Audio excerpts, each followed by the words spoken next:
Look at this incredibly cheap fake. My father Marcus smirked while passing my sleek matte black business card across the linen tablecloth to his senior partners. Chief Technology Officer. He let out a loud booming laugh that echoed through the exclusive steakhouse. It is hilarious what kids print off the internet these days. I sat there holding my water glass, feeling the familiar sting of his public humiliation.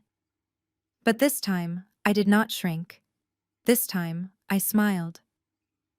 Because my father had no idea that the little IT startup he was mocking was actually the parent company of his firm's biggest client. Before I continue this story, let me know where you are watching from in the comments below. Hit the like button and subscribe if you have ever had to stand up to toxic family members who underestimated your worth. Trust me, you will want to hear exactly how I dismantled his entire career before dessert was even served. We were at Prime, cut a ridiculously overpriced restaurant in downtown Atlanta. My father had summoned the family and a few of his senior partners to celebrate my brother-in-law Chad getting a promotion. Chad is married to my younger sister Chloe. I had shown up out of pure obligation, thinking I could quietly survive 2 hours of small talk and fake smiles. I made the ultimate mistake of handing my new business card to my father when he loudly asked what I was doing for work these days. Chad swirled the expensive scotch in his glass, looking at me with that condescending expression he always wore when addressing me. You know, Maya, if your little IT startup needs help setting up printers or installing basic antivirus software, my firm has some summer interns who handle that sort of basic stuff. I could put in a good word for you. You do not want to be out there calling yourself a chief technology officer until you actually have a real tangible business. It is a bit misleading to the public, do you not think? Chloe chimed in right on cue, exactly as she always did. She reached over and patted my hand with fake sympathy. Oh, let her have her little fantasy, Chad. It has been incredibly hard for Maya ever since she dropped out of her master's program. We all know academics were never really her strong suit anyway. It is sweet that she is trying to play executive with her computer projects. Maybe one day she will get a real corporate job like the rest of us and stop worrying mom and dad. The senior partners chuckled politely at her cruel jab. My mother sat quietly at the end of the long table sipping her expensive red wine, enabling the emotional abuse through her complete silence, just as she had done my entire life. In all of their eyes, I was still just the family scapegoat. I was the miserable failure who walked away from a prestigious university to tinker with coding and software. They worshipped fancy corporate titles and expensive country club memberships. They had absolutely no idea that the tech company I co-founded, Apex Tech, was currently valued at over $1 billion. And they certainly did not know that Apex Tech had recently acquired the massive global holding company that single-handedly provided Martinez law firm with 40% of its annual revenue. I looked directly at Chad. His face was flushed with alcohol and unearned confidence.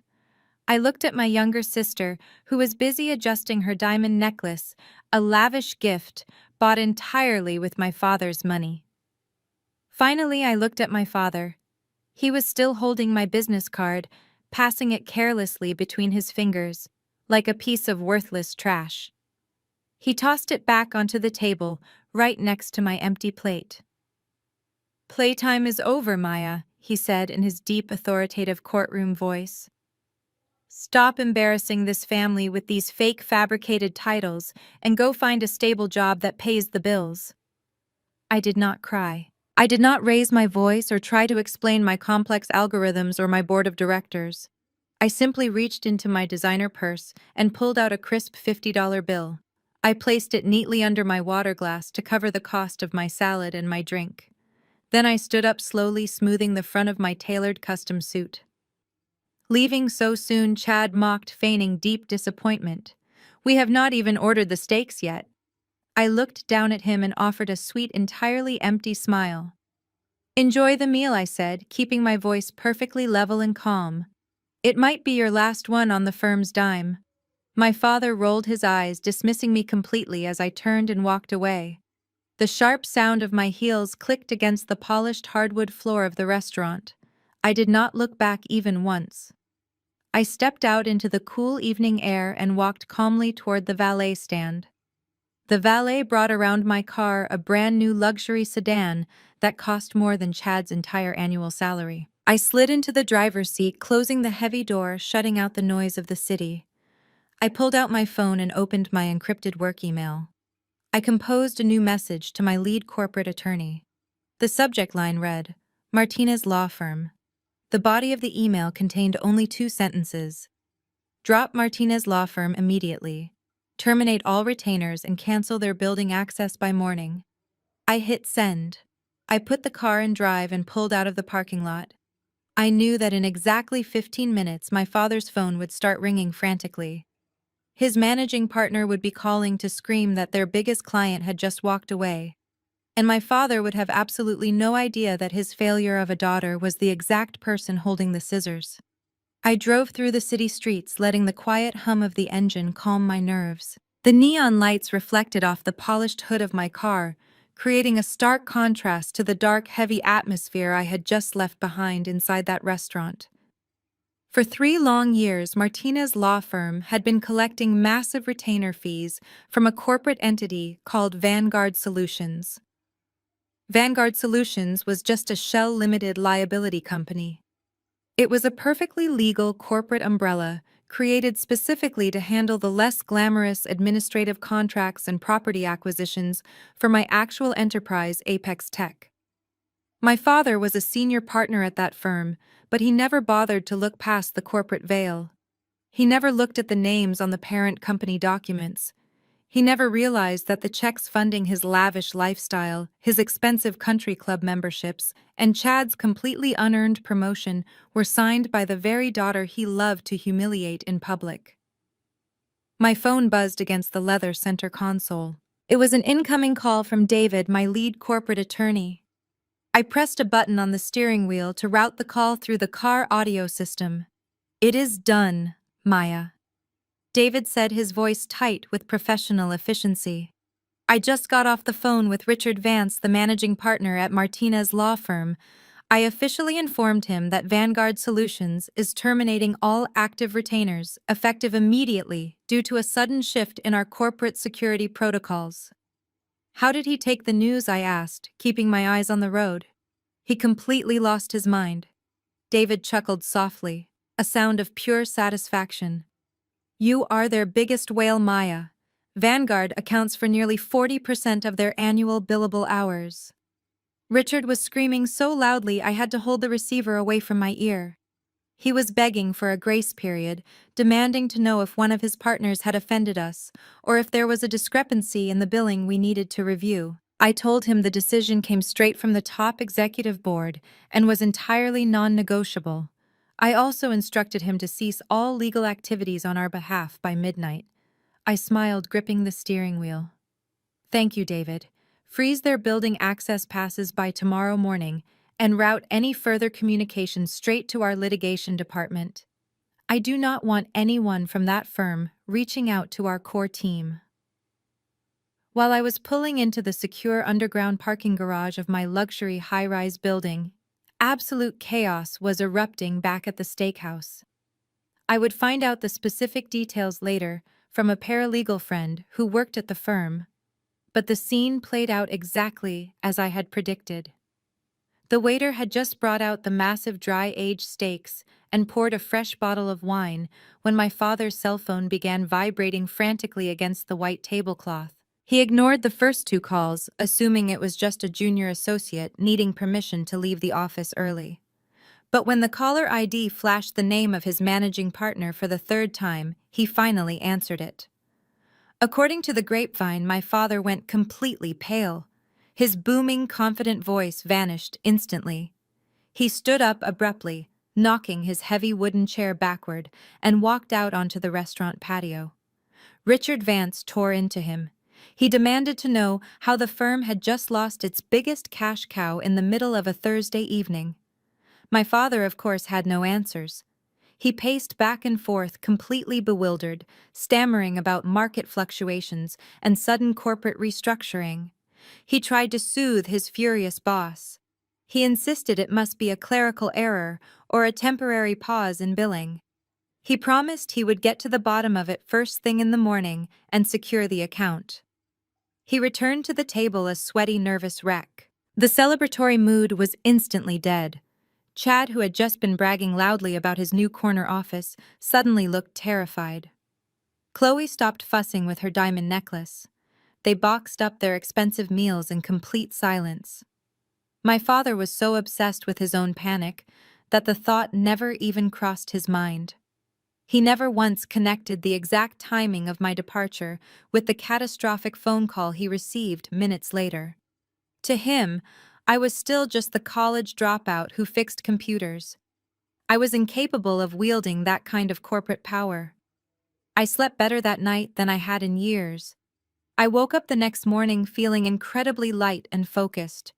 I went for a run along the river, showered, and poured myself a cup of black coffee.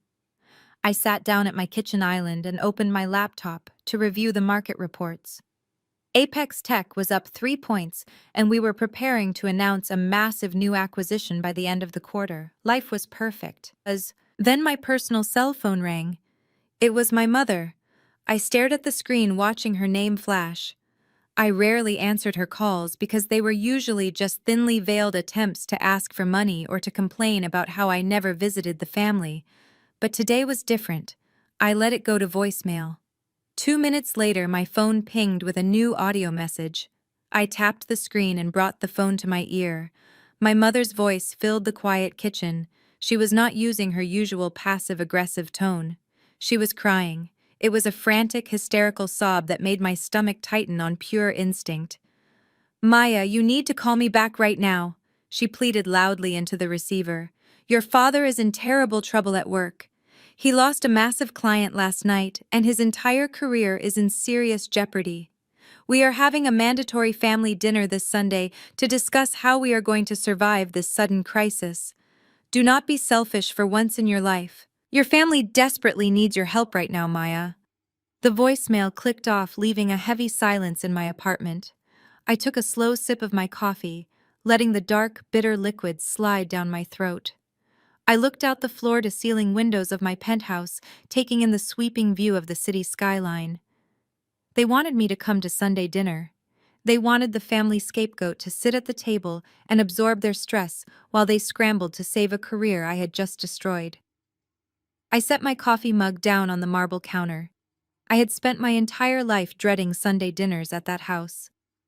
But this time, I was actually looking forward to it. I parked my car in the long driveway behind Chad's sports car. Usually Sunday dinners here meant the overwhelming aroma of roasted chicken hitting you the second you opened the door. But today, when I stepped into the foyer, there was no smell of food. The house was completely silent. I walked past the formal dining room. The long table was empty. "They are in the living room, Maya," my mother called out from the hallway. She stepped out of the shadows, wringing her hands. She looked exhausted, wearing a simple silk blouse. "Hurry up," she whispered nervously. "Your father has been pacing all afternoon." I followed her into the sunken living room. It looked like a corporate war room. My father stood by the marble fireplace, his tie loosened. Chloe and Chad sat on the white sofa surrounded by stacks of folders and spreadsheets. Nobody said hello. "Sit down, Maya," my father commanded, pointing to an armchair across from them. He did not even look at me properly. He was too busy shuffling papers. I remained standing and folded my arms. "What is all of this?" I asked, keeping my voice calm. "I thought we were having dinner." "Nobody has time to eat, Maya," my father snapped. He marched over to the coffee table and slammed a thick file down in front of me. "We are facing an absolute catastrophe. Martinez Law Firm just lost our biggest client. Vanguard Solutions pulled their entire account Thursday night with zero warning. That account was my responsibility. If I do not fix this by tomorrow, Richard Vance will force me into early retirement." I looked down at the file. It had the Vanguard Solutions logo printed across the top. My logo. I had designed it myself 3 years ago on a napkin. It took every ounce of self-control not to smile. "That sounds like a serious corporate issue, Dad," I said smoothly. But what exactly does this have to do with me? Chad let out a loud, exasperated sigh, leaning forward, resting his elbows on his knees. We need your computer skills, Maya. Vanguard operates behind a massive wall of digital security and shell corporations. We have spent 48 hours trying to figure out who actually owns the company so Marcus can appeal directly to the chief executive officer. But their firewall is locked down. We cannot find a single name. My father pointed a thick finger at me. That is where you come in. You spend all day messing around with codes and servers. I want you to hack into the Vanguard database, find the internal executive directory, give me the cell phone number of whoever is running that company. I stared at him. The sheer audacity of his request was staggering. He spent his entire life mocking my career, calling me a keyboard mechanic. And now he wanted me to commit a federal cybercrime just to save his fragile ego. Are you seriously asking me to illegally breach the servers of a multi-billion-dollar corporation? I asked, raising one eyebrow. That is a federal offense. I could go to prison. Chloe rolled her eyes, letting out a dramatic scoff. Oh, please, Maya, do not be so dramatic.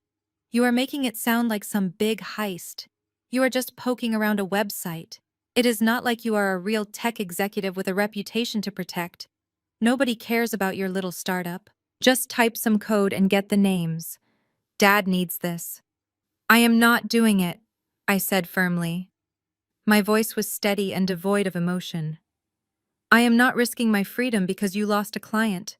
Find another way to save your job. My mother gasped. She rushed forward, grabbing my arm with her cold hands. Maya, how can you say that? Your father's pension is on the line here. Everything we have built is at risk. Stop being so stubborn and selfish. Be a team player for once in your life like your sister. Chloe has been working all weekend trying to help your father draft legal appeals. The least you can do is use your computer tricks to help your family. I pulled my arm out of her grasp. I took a step back, creating a clear physical boundary. I am not being selfish, Mom, I replied coldly. I am being smart. You are asking me to break the law. The answer is no. Now, if there is no dinner, I am going home. I turned around, heading toward the grand foyer. I had barely taken 2 steps when I heard the heavy thud of Chad's leather shoes hitting the hardwood floor. He was moving fast. Before I could reach the front door, Chad stepped directly into my path, blocking my exit. He stood entirely too close, invading my personal space. His face was flushed red with anger, and his jaw clenched tight. He looked down at me, trying to use his height to intimidate me, just like he did to the junior associates. You are not walking out that door, Maya, Chad hissed, his voice dropping to a low, threatening whisper. You think you can just turn your back on this family when we need you. Let me explain how the real world works. You run some tiny, undocumented tech shop out of a rented office. I am a corporate lawyer with serious connections at the Internal Revenue Service. If you do not sit down right now and get us those Vanguard files, I will make one phone call. I will have your little IT company audited so thoroughly, they will seize every laptop and freeze every bank account you have. I will ruin you. I looked directly up into his angry, arrogant eyes. He really thought he had me cornered. He truly thought I was helpless. He had absolutely no idea that he had just handed me the exact weapon I needed to destroy him. I did not flinch. I did not back away. Instead, I calmly walked over to the heavy oak coffee table and perched on the edge of it, directly facing him. I crossed my legs and looked up at Chad, waiting for him to continue. Chad took my silence as submission. He stepped even closer, tapping his index finger aggressively against the polished wood surface of the table. He puffed out his chest, trying to physically dominate the space. Let me break this down for you in terms someone without a law degree can understand. He sneered, his voice dripping with condescension. If you refuse to comply with a direct familial request to assist in a corporate emergency, I have the power to file a petition for an injunctive seizure of your business assets.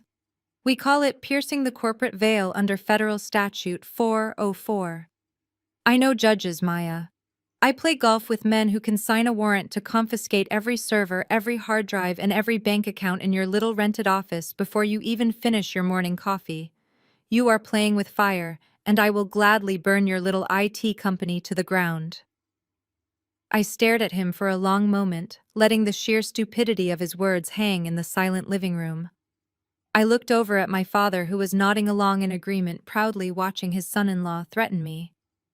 I looked at my mother, who was nervously twisting her wedding ring, completely fine with her daughter being bullied. Then I laughed.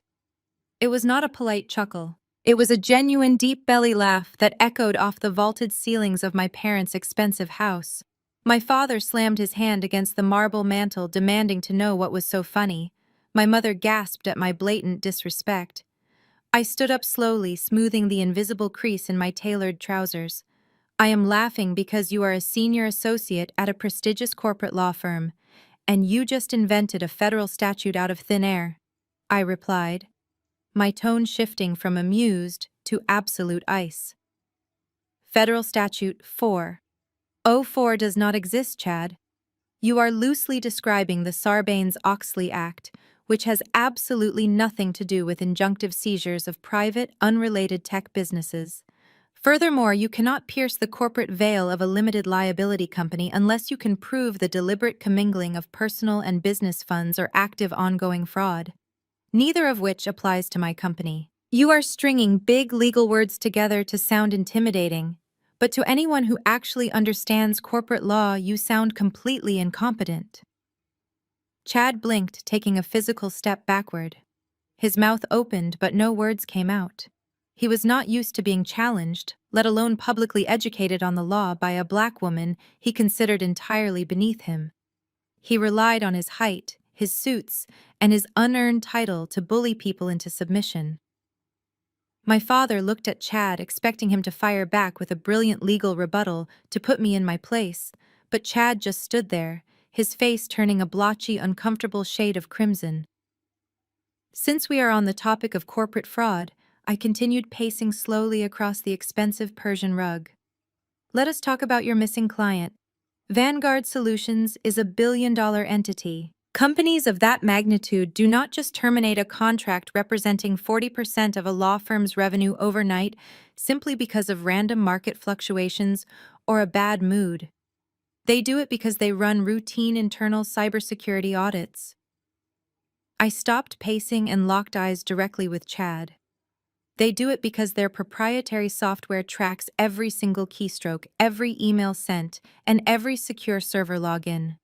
They terminate contracts immediately when they discover that the billable hours submitted by their outside counsel do not mathematically match the actual login data on the secure client portals. They drop firms without warning when they realize a specific senior associate has been deliberately overbilling them for thousands of hours of legal work that was never actually performed. The color drained from Chad's face so fast, he looked physically ill.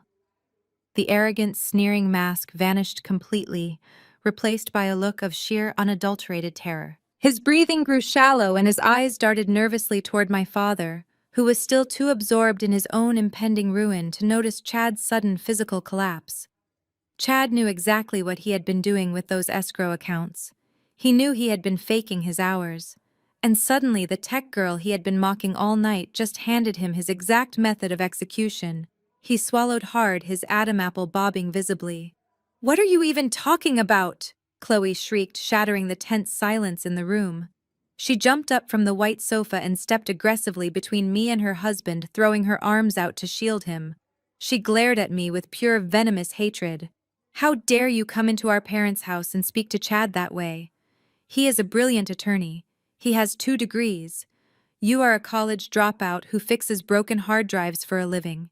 You know absolutely nothing about corporate law, and you know nothing about his work." My sister was trembling with rage. She could not stand the sight of her perfect white husband being humiliated by the family disappointment. She had built her entire identity around being the golden child who married the successful lawyer. "You are just jealous, Maya," she spat. "You have always been jealous of my success and my marriage.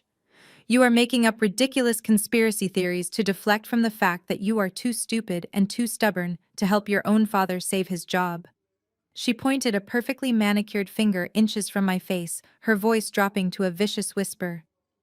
You just made the biggest mistake of your pathetic life. If you will not help us willingly, we will force you. I promise you, Maya, I will personally make you pay for this insolence. I will drag your little fake company through the mud until you are begging us for a job. I kept my expression perfectly neutral, refusing to give her the reaction she desperately wanted. I looked at my furious sister, my terrified brother-in-law, and my oblivious parents who always chose them over me. We will see about that, I whispered. I turned on my heel and walked straight toward the front door. My mother called after me, her voice shrill and demanding, but I did not stop. I opened the heavy oak door and stepped out into the cool evening air, letting it slam firmly shut behind me. I walked down the driveway to my luxury car, leaving them trapped in that toxic house with their own sinking ship. They thought they were the predators preparing to hunt down my small business. They did not realize they had just declared war on the very person who held the deed to their entire professional existence. The trap was set, and they were walking right into it. I spent my time in the gleaming glass high-rise that housed the headquarters of Apex Tech, ignoring the desperate voicemails from my mother. I assumed my father and Chad were scrambling to pack their offices. I severely underestimated their arrogance and their desperation to save face.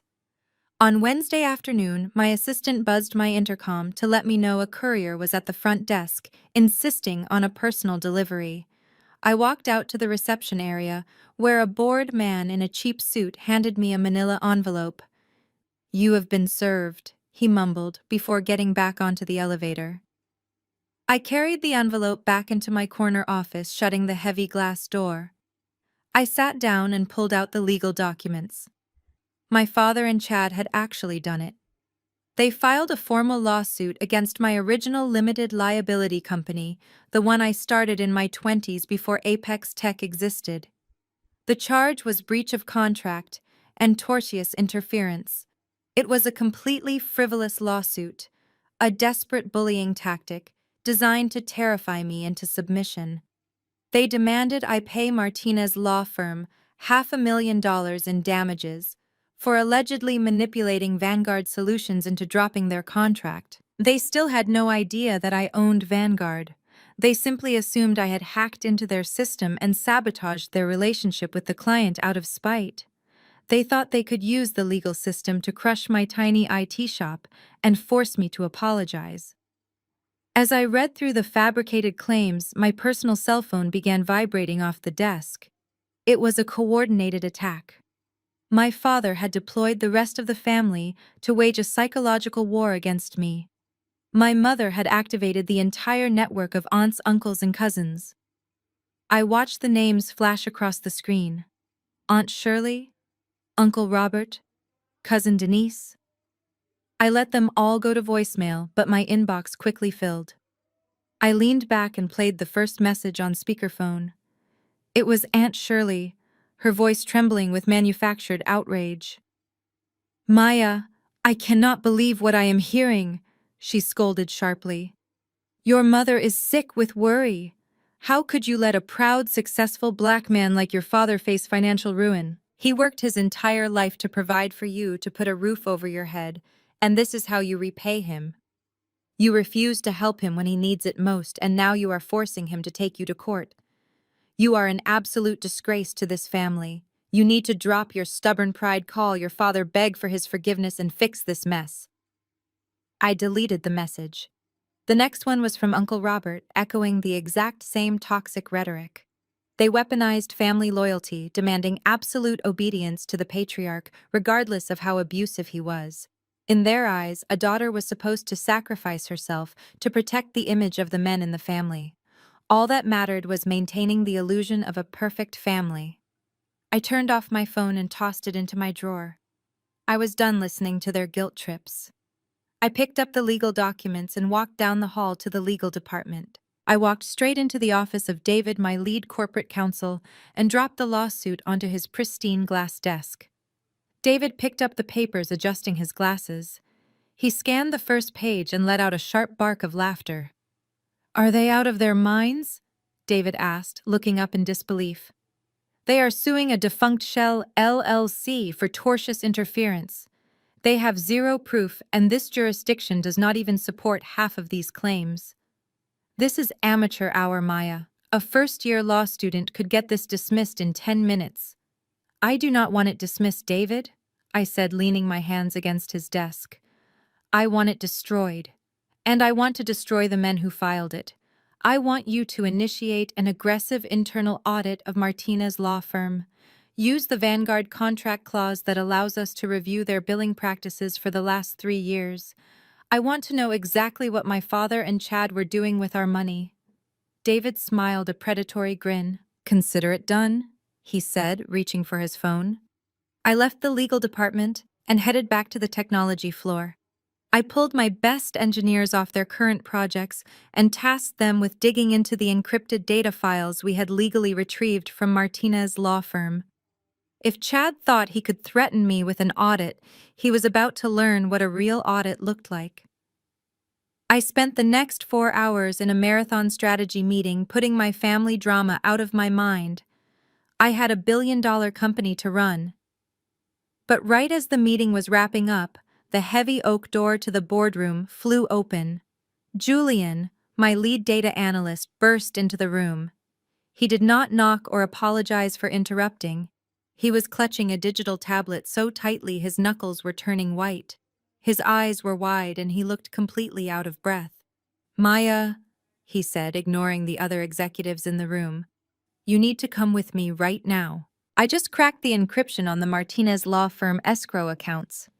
We cross-referenced the billable hours with the secure server login data just like you asked. I stood up, feeling the sudden shift in the energy of the room. What did you find, Julian? I asked, keeping my voice perfectly steady. He walked over and handed me the tablet. The screen displayed a complex web of offshore bank transfers and forged digital signatures. Maya, you need to see what your brother-in-law has been doing with the firm's escrow accounts, Julian whispered. Because he is not just overbilling, he is committing massive federal fraud. I took the tablet from Julian's shaking hands. The glowing screen illuminated the dark polished wood of the boardroom table. I looked up at the other executives who were still packing their briefcases. I need the room, I said, my voice deadpan. Everyone out, except Julian. They filed out quickly, sensing the sudden drop in temperature. Once the heavy oak door clicked shut, I pulled out the chair at the head of the table and sat down. Show me exactly what you found, I ordered. Julian pulled up a chair next to me and began swiping through the encrypted ledgers. It started about 2 years ago, he explained, pointing to a series of highlighted spreadsheets. I noticed a discrepancy in the login times on the Vanguard portal. Chad was logging out of the secure client server at 5 in the evening, but billing the firm for hours extending well past midnight. At first I thought it was just aggressive padding. Lawyers do it all the time, right? But then I cross-referenced the billing software with the firm escrow accounts. Look at the routing numbers. He tapped a folder labeled Offshore Disbursements. I stared at the screen as rows of wire transfers cascaded down the display.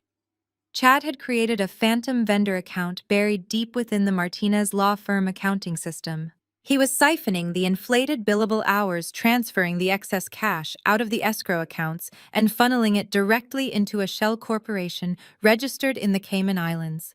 The amounts were staggering. 10,000 here, 50,000 there. Over the course of 2 years, he had successfully embezzled nearly $2.5 million of Vanguard money. I leaned back in my chair, letting out a slow breath. He is stealing our money, I whispered. The perfect white son-in-law, the brilliant corporate attorney, is a common thief. It gets worse, Julian said quietly. He pulled up the authorization forms for the wire transfers. In order to move funds out of a client escrow account at Martinez law firm, you need 2 signatures, the initiating associate and the overseeing senior partner. I leaned forward, staring at the digital signatures stamped at the bottom of every single fraudulent transfer. The first signature belonged to Chad. The second signature belonged to my father, Marcus. My blood ran cold. I stared at the sweeping loops of my father's handwriting. The man who had spent my entire life preaching about integrity discipline and the pristine reputation of his legal career had his name attached to a massive federal crime. I sat there in the quiet boardroom, trying to make sense of it. There were only two possible explanations. Either my father was completely negligent, blindly signing documents for his golden son-in-law without ever reviewing the financial data, or he was fully aware of the embezzlement and actively helping Chad steal millions of dollars from his biggest client. Knowing my father's massive ego and his desperate need to fund my mother's lavish lifestyle, I realized the truth was probably a toxic combination of both. He called my business card a cheap fake, I muttered to myself, feeling a bitter smile tug at the corners of my mouth. He sat in a high-end steakhouse and humiliated me for playing executive while his own career was built on stolen money and forged documents. "What do you want to do?" Maya Julian asked nervously. "Should we alert the authorities? We have enough evidence right here to send the FBI through their front doors by morning." I shook my head, turning off the tablet screen. "No," I replied firmly. "If we just hand this over to the feds, Martinez law firm will claim it was the action of a few rogue employees. They will fire Chad, force my father into quiet retirement, and sweep the institutional rot under the rug. My father and Chad just filed a frivolous lawsuit to publicly destroy my character. They want to play corporate warfare. I am going to show them what a hostile takeover actually looks like." I stood up, pacing the length of the boardroom. The lawsuit was no longer just an annoyance. It was the perfect Trojan horse. They were demanding a mediation session, assuming I would show up terrified and ready to settle. But I realized I could not just fight the lawsuit. I needed to destroy the corruption at its absolute root. I needed to buy the very ground they walked on. I told Julian to compile every single piece of evidence into a heavily encrypted hard drive. I needed the Cayman routing numbers, the login discrepancies, and the forged signatures cataloged and ready for presentation. I was going to let them walk into that mediation room thinking they held all the cards. And then I was going to drop an anvil on their heads. Julian nodded, grabbing his tablet. "I will have the final data packet encrypted and delivered to your private server by midnight," he said before hurrying out of the boardroom. I walked over to the floor-to-ceiling windows, looking out at the glittering city skyline. For the first time in my life, I did not feel the heavy weight of my family expectations. I did not feel the lingering sting of being the scapegoat. I felt powerful. I held the absolute destruction of their false reality in the palm of my hand. My father wanted a team player. He was about to find out that I owned the entire stadium. Just as I was turning away from the window, my phone buzzed in my pocket. I pulled it out, expecting an update from David in the legal department. Instead, the screen lit up with an incoming text message from an unsaved number, but I knew exactly who it was. The message was short, demanding, and dripping with the usual entitlement. It read, "Maya, we need to talk before this gets any uglier. Meet me at the coffee shop on 5th Avenue in 1 hour. Come alone." It was Chloe. I grabbed my coat. I did not want to see my sister, but her timing was perfect. She was walking right into the crosshairs, and I wanted to see what desperate strategy she and Chad had cooked up. I told my assistant to clear my schedule and headed down to the lobby. The coffee shop on 5th Avenue was only a few blocks away. It was an overpriced boutique cafe where the city elite liked to pretend they were casual, everyday people. I walked through the heavy glass doors and spotted Chloe sitting in a corner booth. She was wearing a tailored designer blazer and oversized sunglasses, acting as if she were dodging paparazzi. She looked nervous, but tried desperately to hide it behind a wall of manufactured arrogance. I walked over and slid into the leather booth across from her. She did not take off her sunglasses or say hello. She reached into her expensive handbag and pulled out a folded paper. She slid it across the polished wood surface toward me. I looked down without touching it.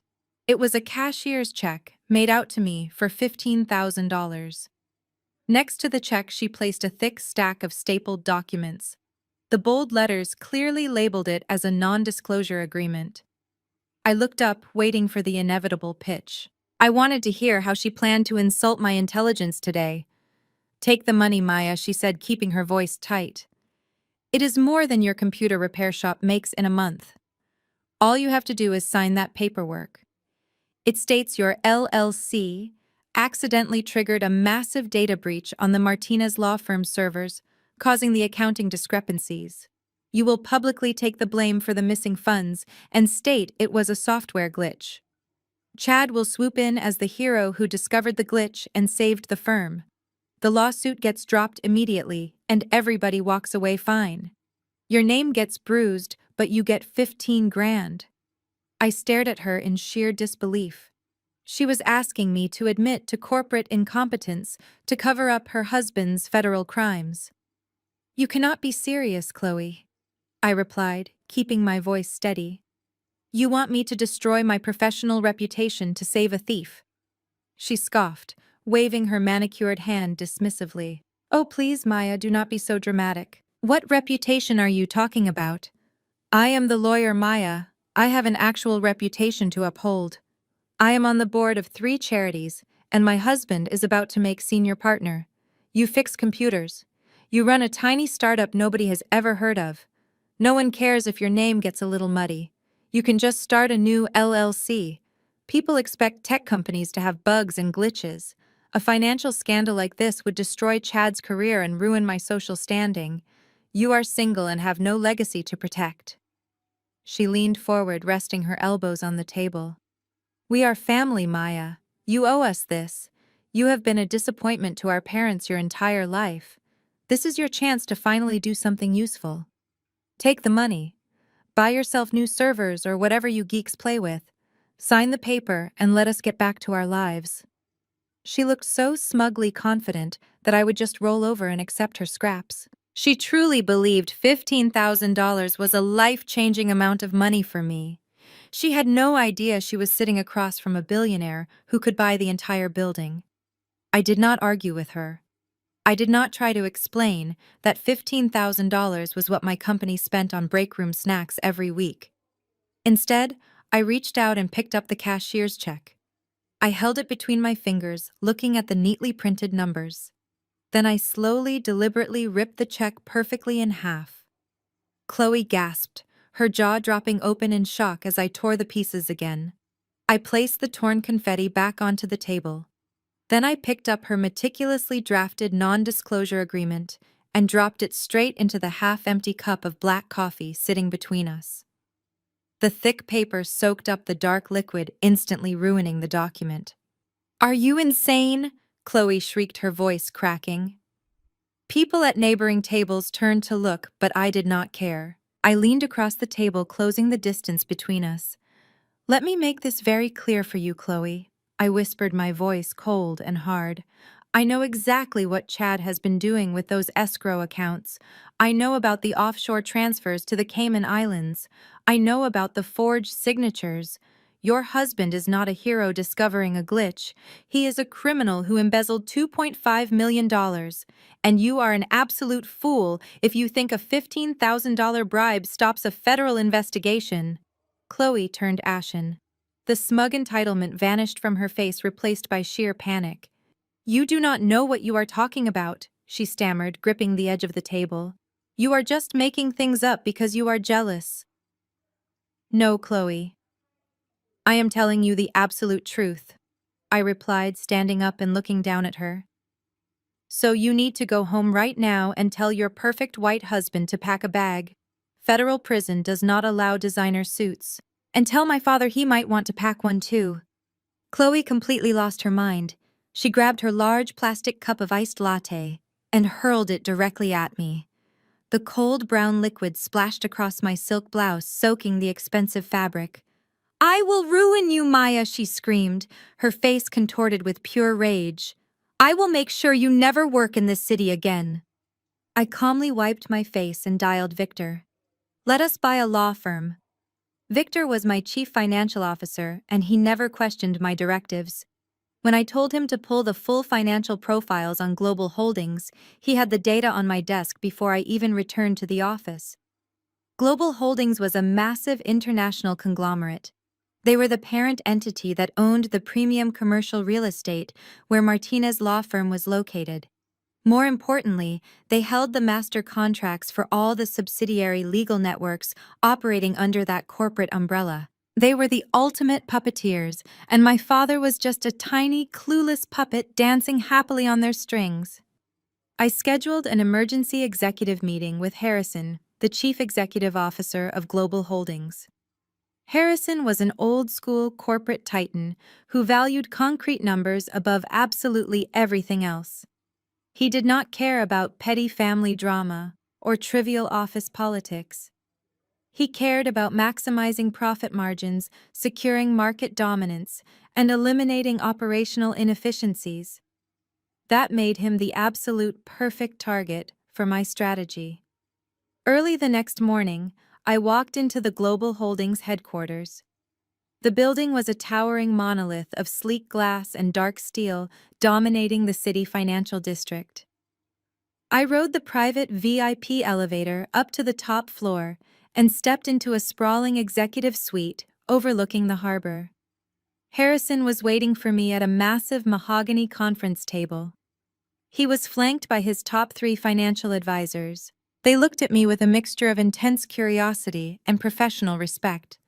They knew exactly who I was. In the modern tech world, Apex Tech was an unstoppable force, and my name commanded immediate, unwavering attention. "Thank you for seeing me on such short notice, Harrison," I said, taking a seat directly across from him. I did not bother with pleasantries or small talk. I opened my sleek laptop and connected it to the massive digital screen at the front of the room. "I am here to make you an offer that will completely revolutionize your entire corporate structure and secure your legal data for the next decade." I projected a series of complex data models onto the screen. I explained that Global Holdings was bleeding millions in capital through outdated data management systems across their various legal subsidiaries. I showed them exactly how much money they were losing every single month due to inefficient billing software and incredibly vulnerable cybersecurity protocols. Harrison leaned forward, his eyes locked on the staggering numbers flashing across the screen. "Apex Tech is prepared to initiate a massive capital injection," I explained, my voice projecting absolute confidence. "We want to acquire your entire cybersecurity and data management sector. In addition, we will deploy our proprietary artificial intelligence algorithms across your entire legal network. Our software will optimize your firm operations track every single billable hour with absolute precision and eliminate any possibility of financial fraud or human error. We will increase your overall profit margins by 20% in the first fiscal year alone." One of the senior financial advisors scoffed, shaking his head. "That is a bold claim, Maya," he challenged. "Our current systems are standard across the legal industry. Changing the entire digital infrastructure of our law firms would be a logistical nightmare." I turned my gaze to him, locking eyes until he shifted uncomfortably in his leather chair. "Standard does not mean secure," I replied smoothly. "Your standard systems allowed over $2 million to be funneled into offshore accounts from just one of your subsidiary branches in the last 2 years. I have the blockchain data to prove it. My algorithm catches those anomalies in real time. It is not a logistical nightmare. It is a necessary evolution to stop your employees from robbing you blind." The room fell dead silent. Harrison folded his hands, looking at me intensely. The advisor looked down at his notepad, completely defeated.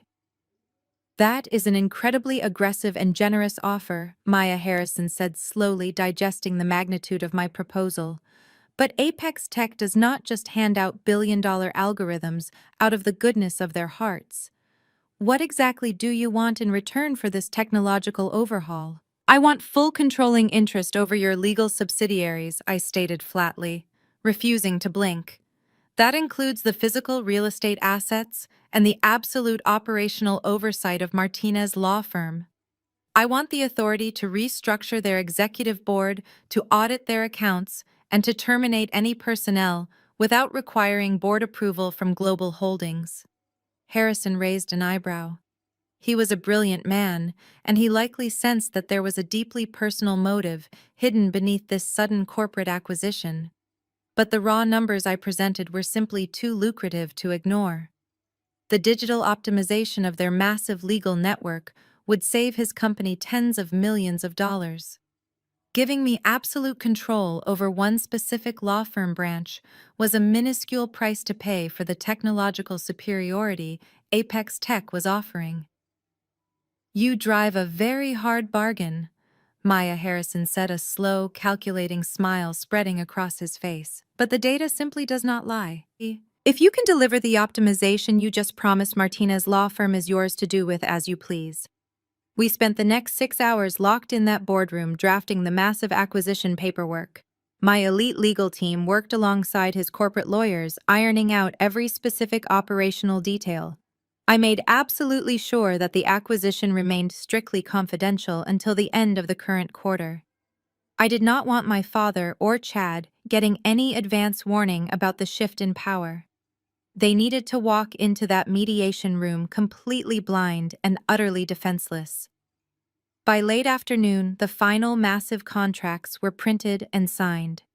The ink dried, and the transfer of absolute power was officially complete. I walked out of the Global Holdings building feeling a profound sense of absolute victory. I was no longer just the scapegoat daughter they could easily discard. I was the landlord. I owned the expensive mahogany desks they sat at. I owned the secure servers they used. I owned the very walls that surrounded their pathetic egos. My father had spent his entire life worshipping corporate power, and now I held all of his power in the palm of my hand. I returned to my luxury penthouse just as the sun began to set over the sprawling city skyline. I poured myself a glass of sparkling water and finally checked my personal cell phone. There was a new audio voicemail waiting for me. I pressed play, and the booming, arrogant voice of my father filled the quiet kitchen. "Maya, it is your father," he said, his tone dripping with condescending triumph and misplaced authority. "I heard you refused Chloe's very generous offer at the coffee shop today. That was a massive mistake. You always were too stubborn for your own good. Chad has spent the entire day preparing an airtight breach of contract case against your little company. We have the formal mediation session scheduled for tomorrow morning at my firm. Bring your cheap lawyers and bring your checkbook because we are going to crush you. I suggest you wear something respectful. Try not to embarrass me in front of my partners any more than you already have." The voicemail clicked off, leaving a heavy silence in the room. I stood by the floor-to-ceiling window, looking out at the glittering city lights. My father was gloating. He truly thought he had me cornered. He thought I was a helpless victim walking into a corporate slaughterhouse. I took a slow sip of my water and smiled a cold, calculated smile. I was fully prepared to bring my lawyers, but they were not coming to defend me. They were coming to execute him. I arrived at the Apex Tech executive boardroom before the sun even fully crested over the horizon. The city was still bathed in the quiet gray light of early morning, but my team was already operating at maximum efficiency. My lead corporate counsel, David, was waiting for me alongside Julian, my lead data analyst. They had been up all night finalizing the exact sequence of our corporate execution. The massive mahogany table was covered in thick black binders instead of the usual digital tablets we used for presentations. I wanted physical paper for this specific encounter.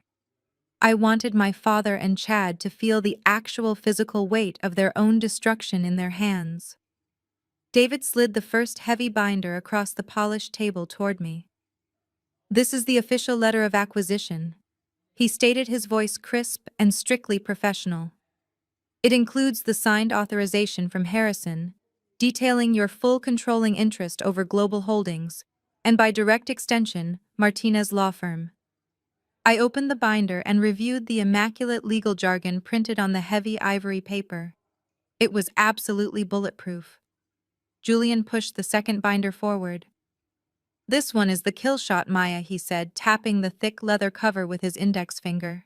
"It contains the complete encrypted blockchain ledger cross-referenced with Chad's fraudulent billing hours, and the offshore Cayman Islands accounts. We also included high-resolution scans of your father's forged authorization signatures, matching them perfectly against his verified firm records. David leaned back in his leather chair, adjusting his wire-rimmed glasses. I took the liberty of drafting the formal termination notices for both Marcus and Chad, he added smoothly. Furthermore, I have prepared the official grievance complaints to be filed immediately with the State Bar Association. The moment we present these documents, their legal careers are effectively over. They will be permanently disbarred, and the federal authorities will have a neatly packaged case for wire fraud and embezzlement. I nodded slowly, running my hand over the smooth covers of the binders. Everything was perfectly in place. The trap was locked tight. As David and Julian gathered the binders to carefully pack them into secure locking briefcases, my personal cell phone buzzed loudly on the table. The screen lit up, displaying my mother's name. I stared at the glowing letters for a long moment. Part of me, the small wounded child inside that still desperately craved maternal affection, hoped she was calling to apologize. I foolishly hoped she was calling to tell me she loved me and that this corporate warfare was tearing the family apart. I reached out and answered the call, putting it on speakerphone so the quiet boardroom could hear every word. Maya, her voice crackled through the speaker, sounding anxious and entirely superficial. I know you are coming to your father's office today for that mediation thing. I am only calling because I need to make sure you behave yourself. I sat back in my chair, saying absolutely nothing. My mother took my silence as an invitation to continue her toxic, enabling behavior. Please, Maya, she pleaded, her tone dripping with condescension and embarrassment. Do not wear one of those casual tech outfits you always wear. Put on a nice dress. Comb your hair properly. Your father is going to be sitting in a room with the white senior partners of his firm, and the last thing he needs is his dropout daughter embarrassing him by looking like a street mechanic. Just apologize to Chad, sign whatever papers they give you, and leave quietly. Do not cause a scene, Maya. We have already suffered enough because of your selfish stubbornness. David and Julian stared at the phone in absolute stunned silence. They were highly paid corporate executives who witnessed my brilliance and power every single day. Hearing my own mother speak to me as if I were a rebellious, incompetent child left them completely speechless. I looked at the phone and felt a profound, permanent shift deep within my chest. It was a physical sensation, like a heavy rusted chain finally snapping in half and falling away. For 33 years, I had carried the heavy burden of trying to win their approval. I had accepted the insults, the dismissals, and the blatant disrespect because I believed that blood demanded loyalty. I thought that if I just became successful enough, if I just proved my worth, they would finally see me as an equal.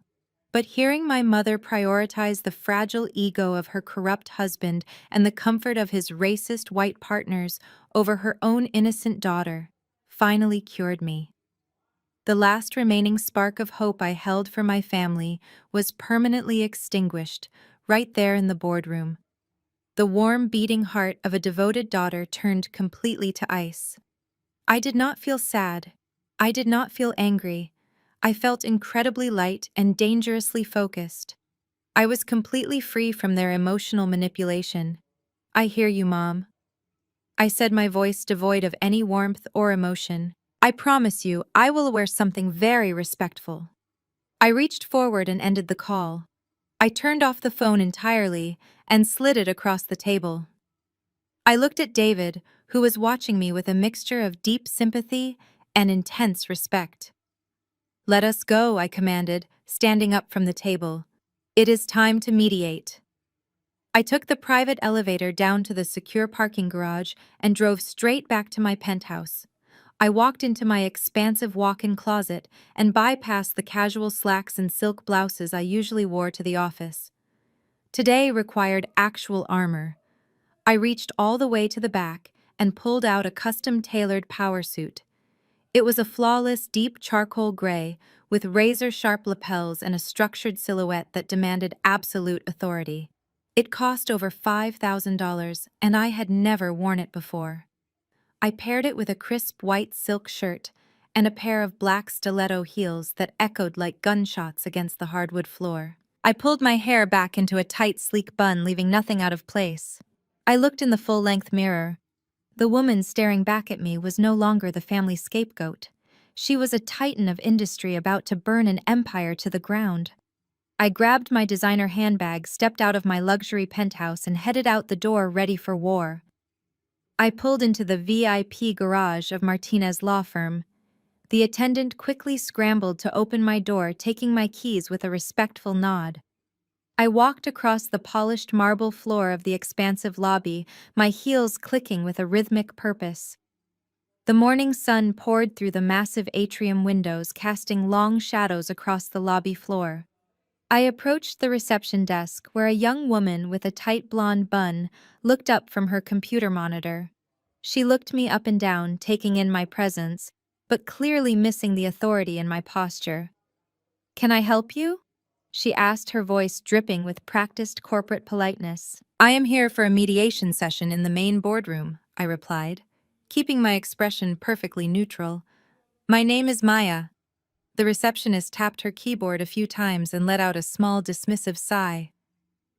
Yes, the breach of contract mediation," she said, glancing at my tailored suit with a hint of jealousy. "You are the defendant. The main elevators are reserved for partners and registered corporate clients. You will need to take the service elevator around the corner to your left and sign in with the security guard on the 40th floor." She pointed toward a dimly lit hallway near the loading dock. I did not move. I did not argue. I simply reached into my designer handbag and pulled out a solid black metallic keycard. It was not a standard visitor pass. It was the Master Executive Access Card given only to the board members of Global Holdings. I tapped the heavy metal card against the security scanner sitting on her desk. The machine instantly chirped a high-pitched chime and the light flashed a brilliant solid green. The receptionist stared at the screen as her computer immediately flashed a top-tier security clearance override. Her condescending smile vanished, replaced by a look of sheer confusion. "That is not necessary," I told her, sliding the card back into my bag. "I will be taking the executive elevator. Have a wonderful morning." I walked past her desk, ignoring her stammering apologies, and stepped into the private glass elevator. The elevator ascended 40 floors in seconds. I watched the city shrink beneath me, feeling completely detached from the family drama waiting above. The doors slid open silently, revealing the opulent reception area of Martinez Law Firm. The walls were paneled in rich dark mahogany, and the floors were lined with thick Persian carpets. Junior associates scurried down the hallways, clutching files, looking terrified and exhausted. I walked past them with absolute confidence. I knew the layout of this office perfectly because I had spent the last 24 hours analyzing its exact architectural blueprints. I turned the corner and walked down the main executive corridor, heading straight for the primary conference room.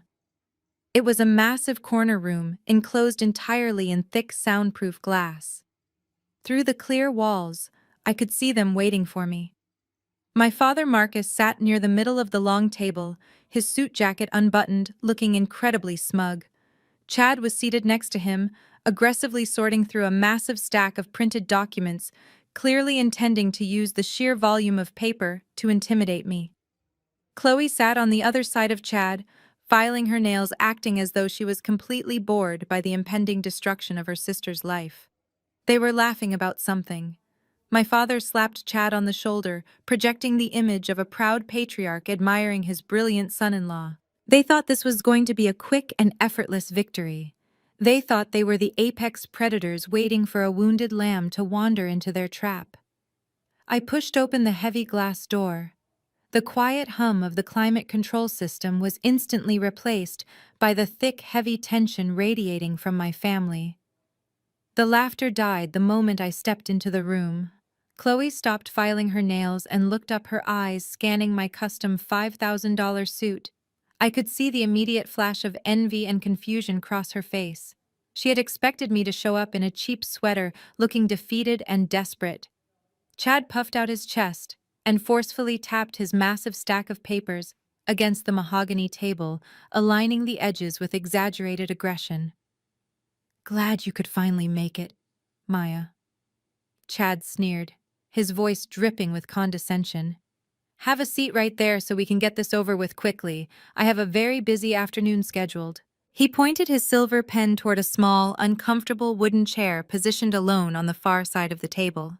It was the designated defendant chair deliberately placed lower than the other seats, to make whoever sat there feel physically inferior and completely isolated.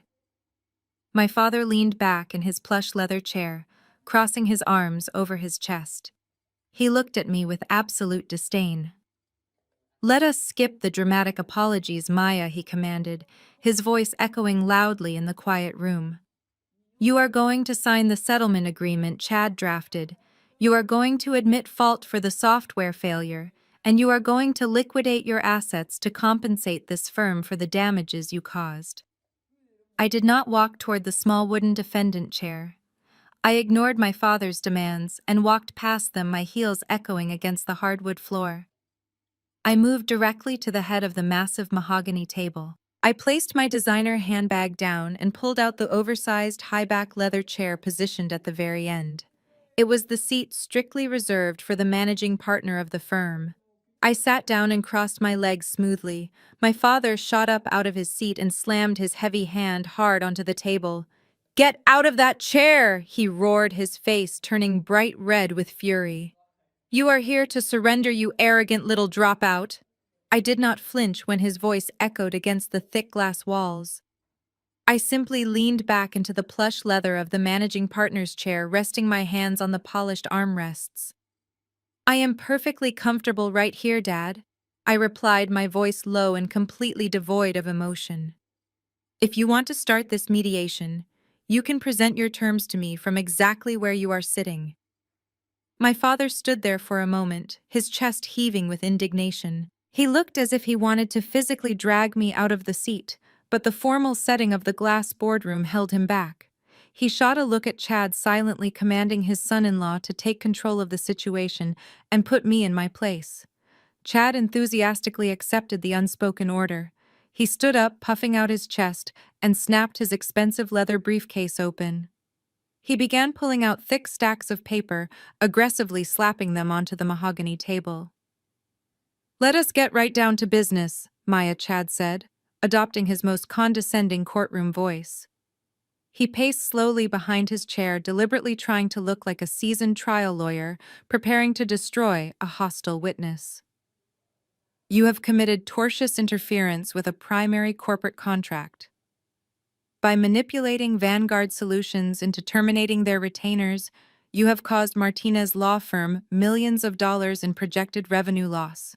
We have drafted a comprehensive settlement agreement that requires the immediate liquidation of your personal and business assets." I sat perfectly still, letting him pace. I did not interrupt him. I did not bother pointing out that Vanguard Solutions dropped them because of his own criminal behavior. I did not tell him that tortious interference was completely impossible to prove since I was the one who owned the contract in the first place. I just let him talk. "We are demanding complete financial restitution." Chad continued, his voice growing louder and more confident with every unchallenged word. "You will sign over the deed to your apartment, the operating capital of your little tech startup, and any personal savings accounts you currently hold. If the total liquidated value does not cover the firm damages, we will place a permanent lien on your future earnings. If you refuse to sign these documents right now, we will immediately file a formal complaint with the federal court. We will freeze your accounts and drag you through years of litigation until you are completely bankrupt and begging for mercy on the street." He stopped pacing and leaned heavily on the table, staring down at me with a triumphant smirk. He truly believed he was brilliant. He thought his barrage of legal terminology was an unbreakable weapon. He had absolutely no idea that the very boardroom we were sitting in was equipped with a state-of-the-art hidden audio and visual recording system. The system had been installed by Global Holdings 2 years ago to monitor high-stakes corporate mediations, and I had personally reactivated it from my laptop during the car ride over. Every single extortion attempt, every threat, and every arrogant demand Chad made was currently being recorded, encoded, and uploaded directly to my private secure servers. Chloe shifted in her chair, clearly bored by the legal details. She pulled a crystal nail file from her designer handbag and began casually filing her perfectly manicured nails. You really should have just taken the money I offered you at the coffee shop, Maya.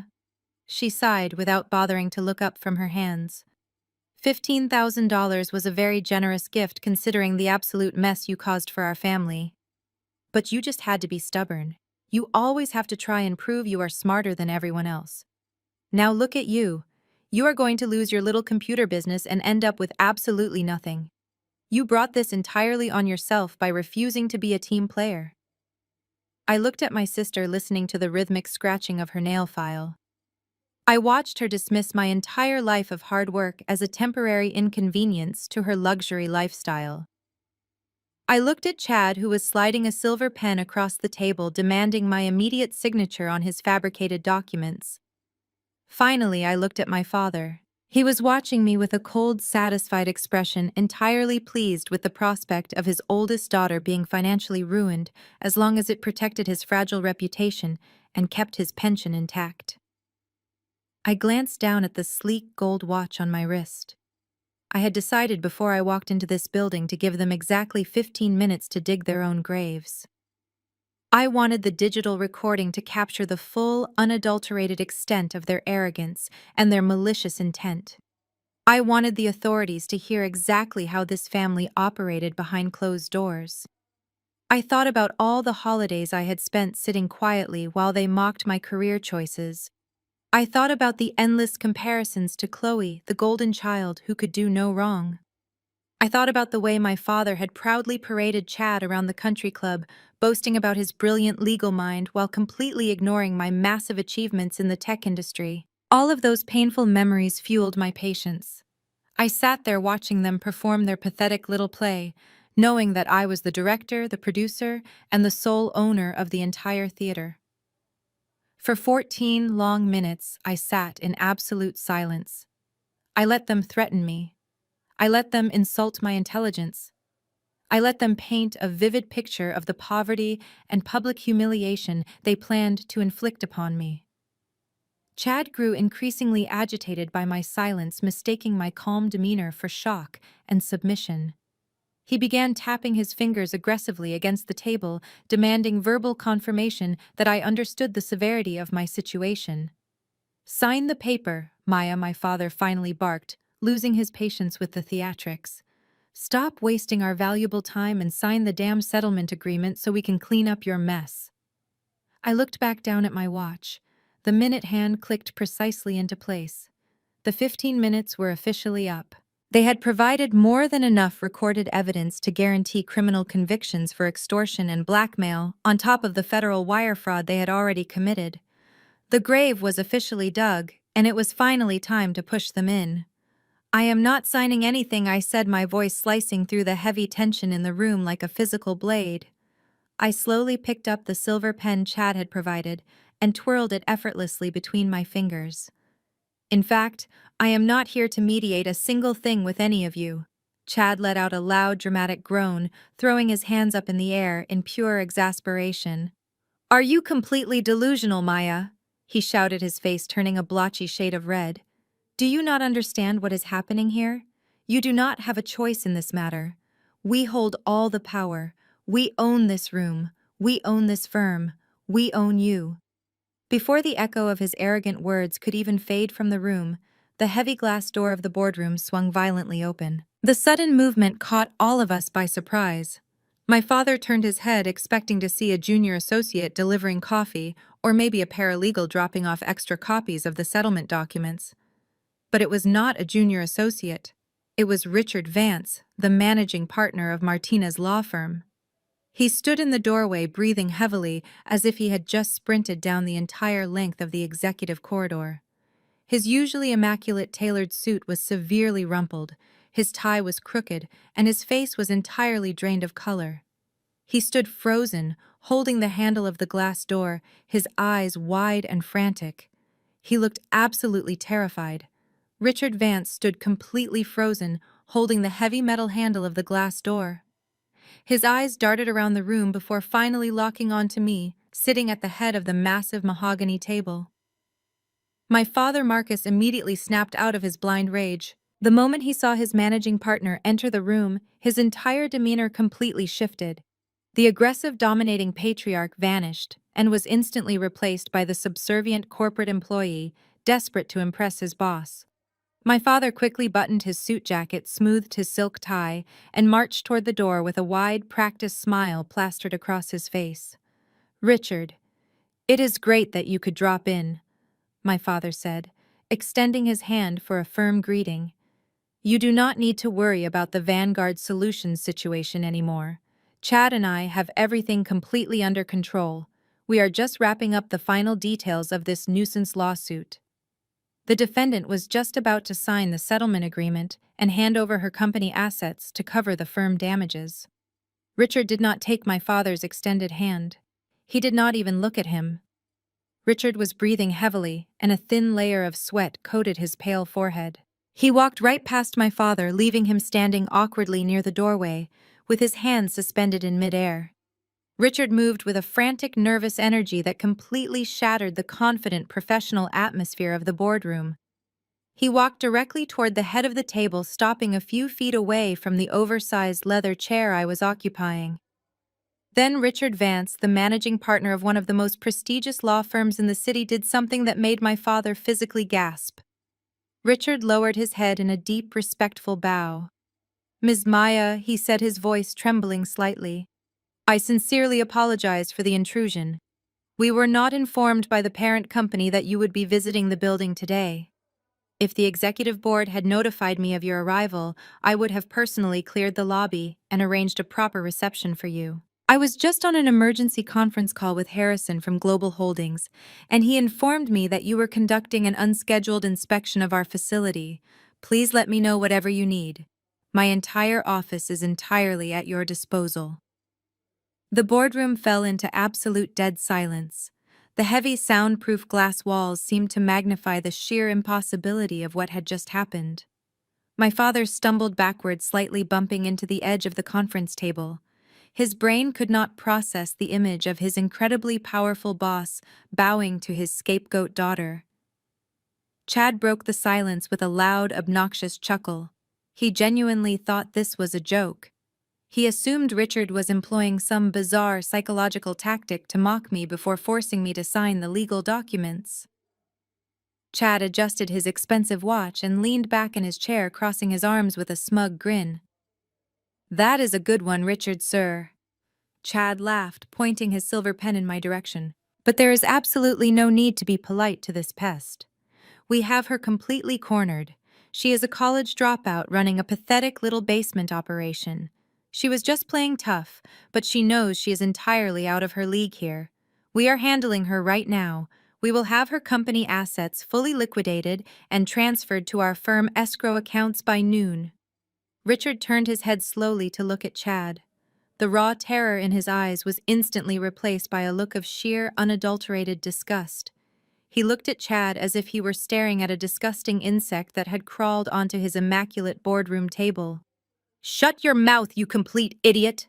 Richard snarled, his voice echoing off the glass walls. His face flushed bright red with sudden, explosive anger. "You arrogant, incompetent fool! Do you have any idea what you are doing? You are not extracting assets from a tiny basement startup. You are not threatening a college dropout." Richard pointed a trembling finger directly at me, keeping his eyes locked fiercely on Chad. "You are speaking to the new majority shareholder of Global Holdings. She is the founder and owner of Apex Tech. As of 8 o'clock this morning, she personally acquired the total controlling interest of our entire legal network. She owns the building you are standing in. She owns the contracts you manage. She is the absolute ultimate authority over Martinez law firm. We all work for her now." The silver pen slipped from Chad's fingers and clattered loudly against the polished mahogany table. The smug, arrogant grin melted off his face, leaving behind a look of absolute sheer horror. His mouth opened and closed, but no sound came out. He looked like a fish suffocating on dry land. He slowly turned his head to look at me, his eyes wide with rising panic. All of the legal jargon he had thrown at me, all of the condescending threats he had made, suddenly crashed down upon him. Chloe completely froze. The crystal nail file she was holding slipped from her manicured hand and dropped onto the floor. She stared at me, her jaw literally hanging open, unable to comprehend how the sister she had spent her entire life mocking was suddenly the billionaire owner of her husband's prestigious law firm. My father collapsed heavily into his chair. His legs simply gave out beneath him. He gripped the edge of the table, his knuckles turning completely white. He looked at me with a desperate, pleading expression, silently begging me to tell him that Richard was mistaken. He wanted me to be the failure he had always told everyone I was. He needed me to be beneath him so he could maintain his fragile sense of superiority. I did not offer him any comfort. I reached into my designer handbag and pulled out a small, sleek, matte black rectangle. It was the exact same piece of paper he had carelessly tossed onto the tablecloth at the upscale steakhouse just a few nights ago. I placed it on the polished wood surface and gave it a firm push with my index finger. The card slid smoothly across the long expanse of the mahogany table. It slowed to a perfect stop right in front of my father's trembling hands. The embossed gold letters caught the bright light from the overhead chandelier. "Like I said, Dad," I whispered, my voice cold, steady, and completely ruthless. "Chief Technology Officer." My father stared down at the small black rectangle resting on the polished mahogany table. He blinked rapidly as if his eyes were deceiving him. The gold foil logo embossed on the thick cardstock caught the overhead light.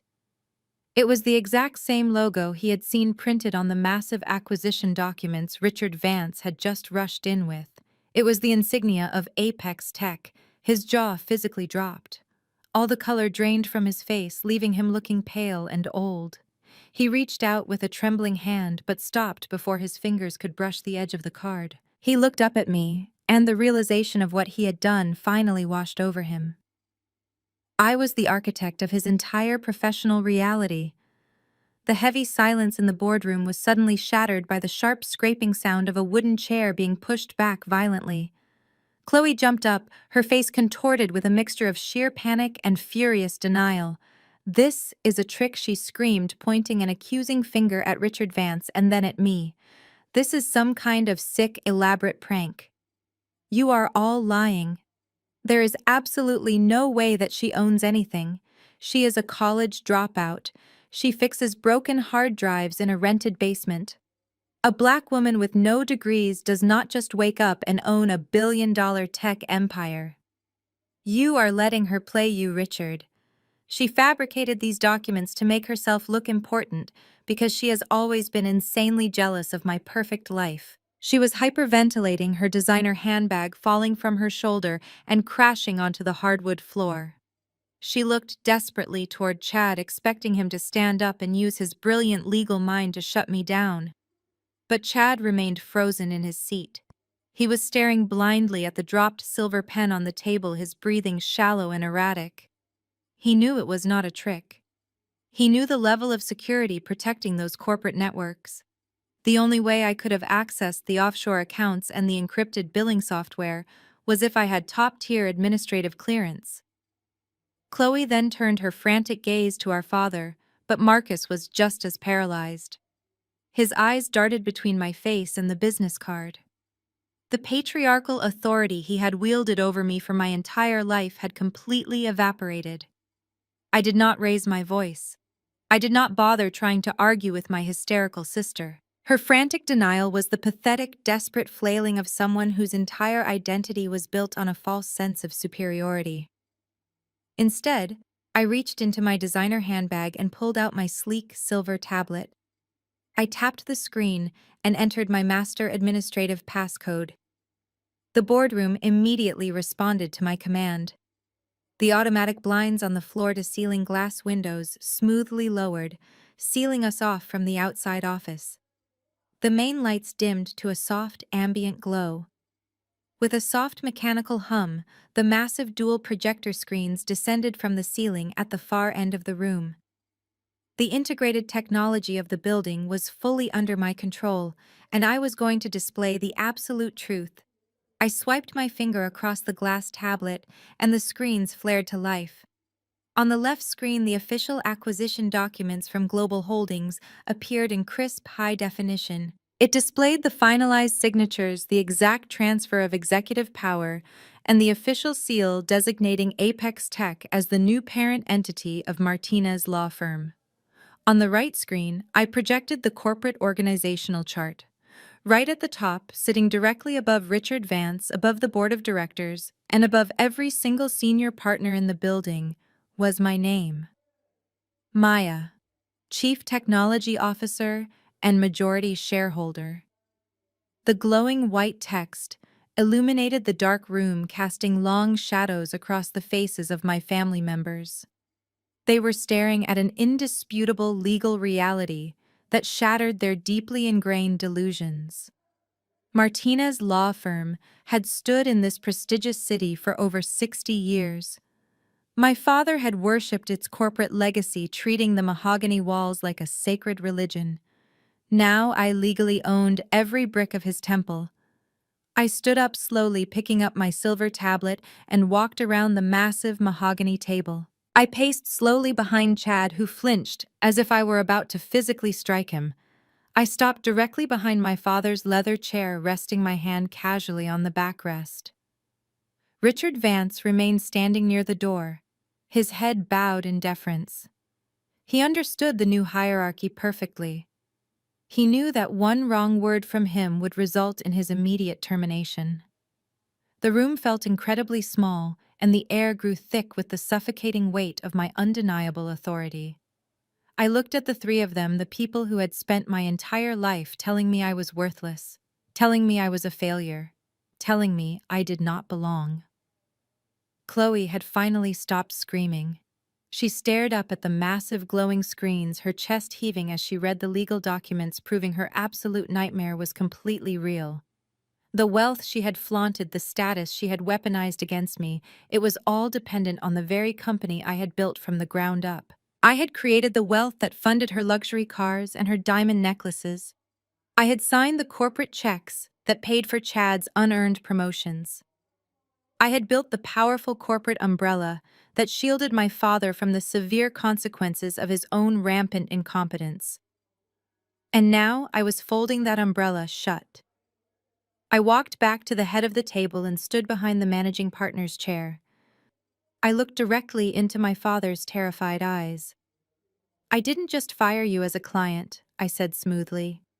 "I bought the building, which means you are currently sitting in my chair in my firm." The absolute silence in the boardroom was deafening. No one dared to breathe. My words hung in the cold air, pressing down on them with the crushing weight of reality. Chad was the first to try and break the spell.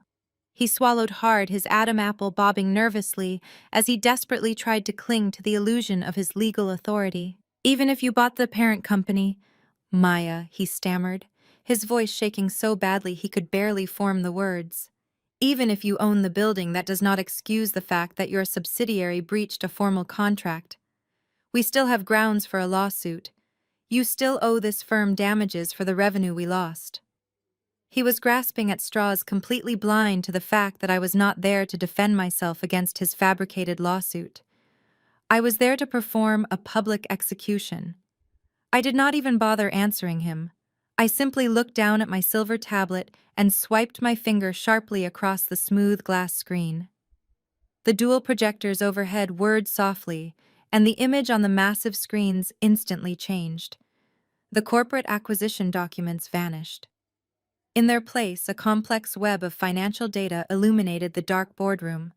The left screen displayed an intricate blockchain ledger filled with hundreds of highlighted transactions. The right screen showed high-resolution copies of internal firm accounting spreadsheets, directly cross-referenced with secure server login timestamps.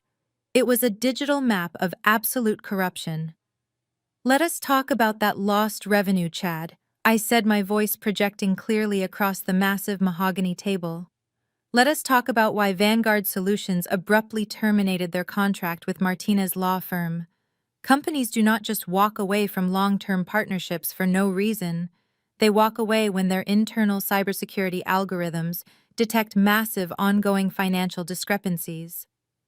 I pressed another button on my tablet, zooming in on a specific section of the spreadsheet. The numbers expanded, filling the entire screen in glaring red font.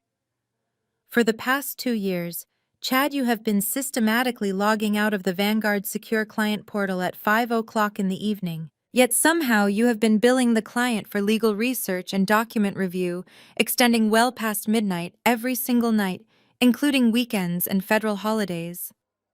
Chad gripped the edges of the table so tightly, his knuckles turned completely white. I stepped away from the head of the table and walked slowly down the length of the room, stopping directly across from where he was sitting. I raised my hand and pointed my index finger straight at his chest. "You have been overbilling my company for work you never performed," I stated coldly, enunciating every single word so the recording system would capture it perfectly. "You fabricated over 4,000 hours of fake legal services. But you did not just pad your timesheets to get a bigger yearly bonus. You took it a massive step further." I swiped the tablet again. The screen shifted to display a series of international wire transfers. The destination accounts were flagged with bright yellow warning markers. I pointed to a specific column of numbers tracing the digital path of the stolen money. "You created a phantom vendor account buried deep within the firm accounting software," I continued.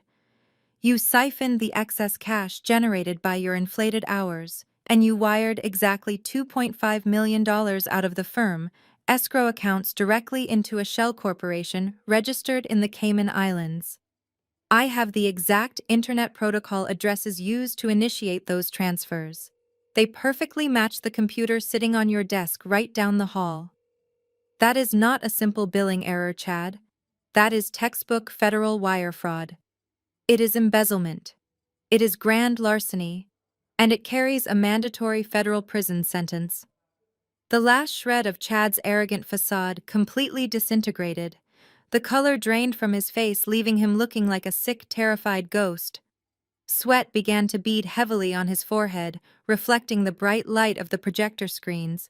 He reached up with a trembling hand and aggressively loosened his expensive silk tie, suddenly unable to breathe in the suffocating atmosphere of the boardroom. He was hyperventilating his chest, heaving as the reality of a federal prison sentence crashed down upon his shoulders. The man who had just threatened to audit my company and ruin my life was now openly trembling in his custom suit. He looked wildly around the room, searching for an escape route that did not exist. Finally, his panicked eyes locked onto my father. "Marcus, you have to do something," Chad pleaded, his voice cracking into a pathetic, high-pitched whine. "You are the senior partner. You have to tell them this is a mistake. Tell Richard I was just following standard firm billing protocols. Tell them you authorized those accounts. You have to protect me, Marcus. Please do not let her do this to me." But my father did not move. He was completely frozen in his plush leather chair. He stared blankly at the glowing screens, his mind desperately trying to comprehend the sheer magnitude of the crimes being displayed. He had spent years bragging about Chad's brilliant legal mind, completely oblivious to the fact that his golden son-in-law was a common thief using his firm as a personal piggy bank. Richard Vance let out a low, horrified gasp from the back of the room. As the managing partner, he knew exactly what this meant for the legacy of his firm.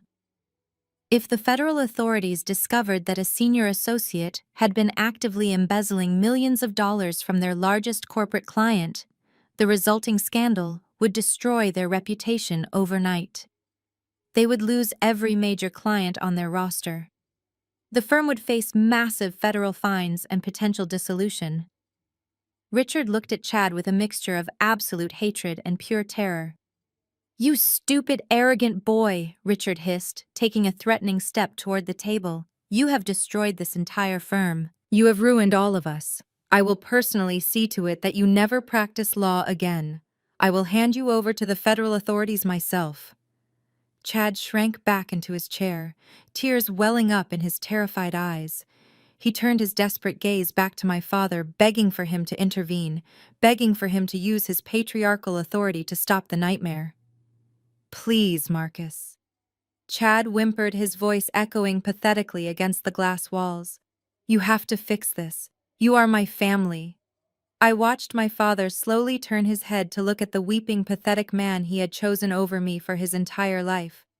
My father opened his mouth to speak, perhaps to offer some weak defense, or to beg me for mercy on behalf of his beloved son-in-law. But before he could utter a single word, I tapped my silver tablet one final time. The screens shifted again. This time, the display showed high-resolution zoomed-in photographs of the internal firm authorization forms required for every single international wire transfer Chad had executed. The forms were blown up to massive proportions, filling the entire wall. I would not ask him for help, Chad, I said, my voice dropping to a dangerous whisper. Because he cannot save you. He cannot even save himself. I pointed up at the massive glowing screens. At the bottom of every single fraudulent transfer document, right next to Chad's signature, was a second signature. It was the sweeping, familiar loops of my father's handwriting, boldly authorizing the theft of millions of dollars. My father stared at the screens, his eyes widening in absolute horror as the final trap snapped entirely shut. He stopped breathing entirely. Because, as you can clearly see, I announced to the silent room, my father's signature is on every single fraudulent transfer. Because, as you can clearly see, I announced to the silent room, my father's signature is on every single fraudulent transfer. The silence that followed was heavy and suffocating. My father slumped back in his plush leather chair, looking like a completely deflated balloon. The paralyzing shock, however, did not last long for my sister. Chloe possessed a vicious survival instinct built entirely on selfishness and manipulation. The moment she realized the immense legal magnitude of the crimes projected on the wall, she instantly shifted into self-preservation mode. She did not rush to comfort our father. She did not stand by the husband she had defended so aggressively just moments before. Instead, Chloe turned completely feral. She spun around and glared at Chad with pure, unfiltered hatred. "How could you do this?" she shrieked, her voice echoing sharply against the thick glass walls. "You absolute idiot. You told me you were earning those bonuses legally. You told me you were billing legitimate hours for Vanguard Solutions. I am a respected attorney, Chad. I serve on charity boards. I have a flawless reputation in this city, and you have completely ruined me." She began pacing frantically back and forth, running her manicured hands through her perfect blonde hair. "I knew absolutely nothing about this," she announced to the room, directing her desperate plea toward Richard Vance and then to me. "I swear on my life I had no idea he was embezzling money. I thought he was just a highly successful senior associate earning massive firm bonuses. He lied to me. He manipulated my trust. You cannot hold me responsible for the criminal actions of my husband. I am entirely innocent in all of this." Chad stared at his wife, his mouth hanging open in utter disbelief. The woman who had sworn to love him and stand by him was throwing him under a speeding bus without a single second thought. He reached out a trembling hand toward her, trying to speak, but she slapped it away viciously. "Do not touch me," she hissed, backing away from him, as if he were carrying a deadly, highly contagious disease. "I am filing for divorce this afternoon. I will not let you drag my good name down into federal prison with you." It was a spectacular performance. If I did not have the exact digital receipts, I might have almost believed her desperate victim narrative. She played the role of the betrayed wife with flawless conviction. But I was not sitting in the audience of her little theatrical production. I was the one running the entire projector. I let her scream and play the victim for a few more moments, allowing her to firmly establish her ridiculous defense. Then I slowly raised my silver tablet. "That is a truly compelling story, Chloe," I said, my voice cutting through her hysterical rambling. "It is a massive shame that your own digital footprint completely contradicts your performance." I swiped my finger across the smooth glass screen. The massive dual projectors whirred again, and the glowing display of offshore bank transfers vanished.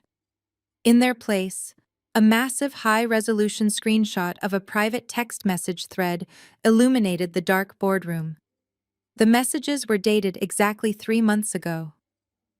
Chloe froze dead in her tracks. All the blood drained from her face as she stared up at her own words projected 10 feet tall across the wall. "Let us read this together, shall we?" I offered, keeping my tone perfectly conversational and incredibly cold. "This is a text exchange between you and Chad regarding the purchase of your brand new luxury yacht.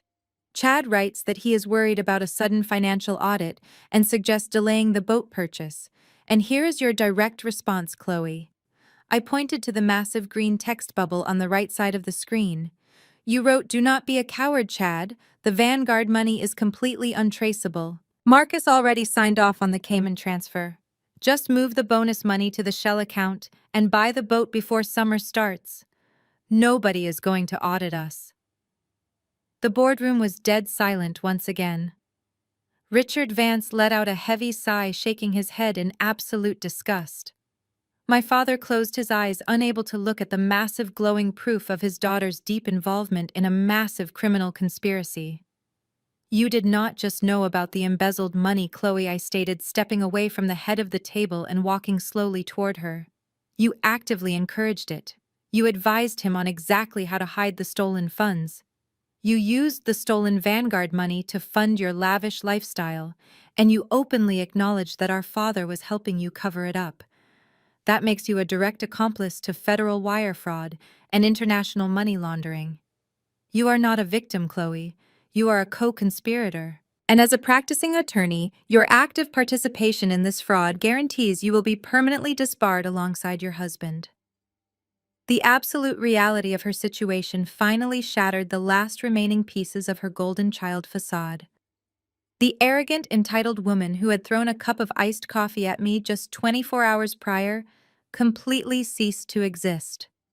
She looked up at the massive text messages and realized her perfect life was entirely over. She would lose her luxury house. She would lose her expensive cars. She would lose her prestigious law license. And she was going to federal prison. Her legs gave out completely. Chloe collapsed right there in the middle of the expensive Persian rug. She dropped heavily to her knees, her designer skirt pooling around her on the floor. She looked up at me, and for the first time in my entire life, I saw genuine, unadulterated fear in her eyes. The tears began to spill over her cheeks, ruining her perfect, expensive makeup. "Maya, please," she sobbed, her voice breaking into a pathetic, desperate wail. "Please do not do this. I am so sorry. I was greedy, and I was stupid. But you cannot turn these documents over to the authorities. They will take everything from me. They will lock me away in a cell. You have to delete the files, Maya. You have to protect me." She reached out and grabbed the hem of my tailored suit jacket, sobbing hysterically. I looked down at the woman who had spent 33 years making me feel completely worthless. I looked at the sister who had happily participated in a frivolous lawsuit designed to steal my livelihood and bankrupt my small business just hours ago. She was begging for mercy from the very person she had aggressively tried to destroy. "We are family, Maya," she cried, looking up at me with desperate, pleading eyes. "We share the exact same blood. You cannot do this to your own sister. You cannot send us to prison.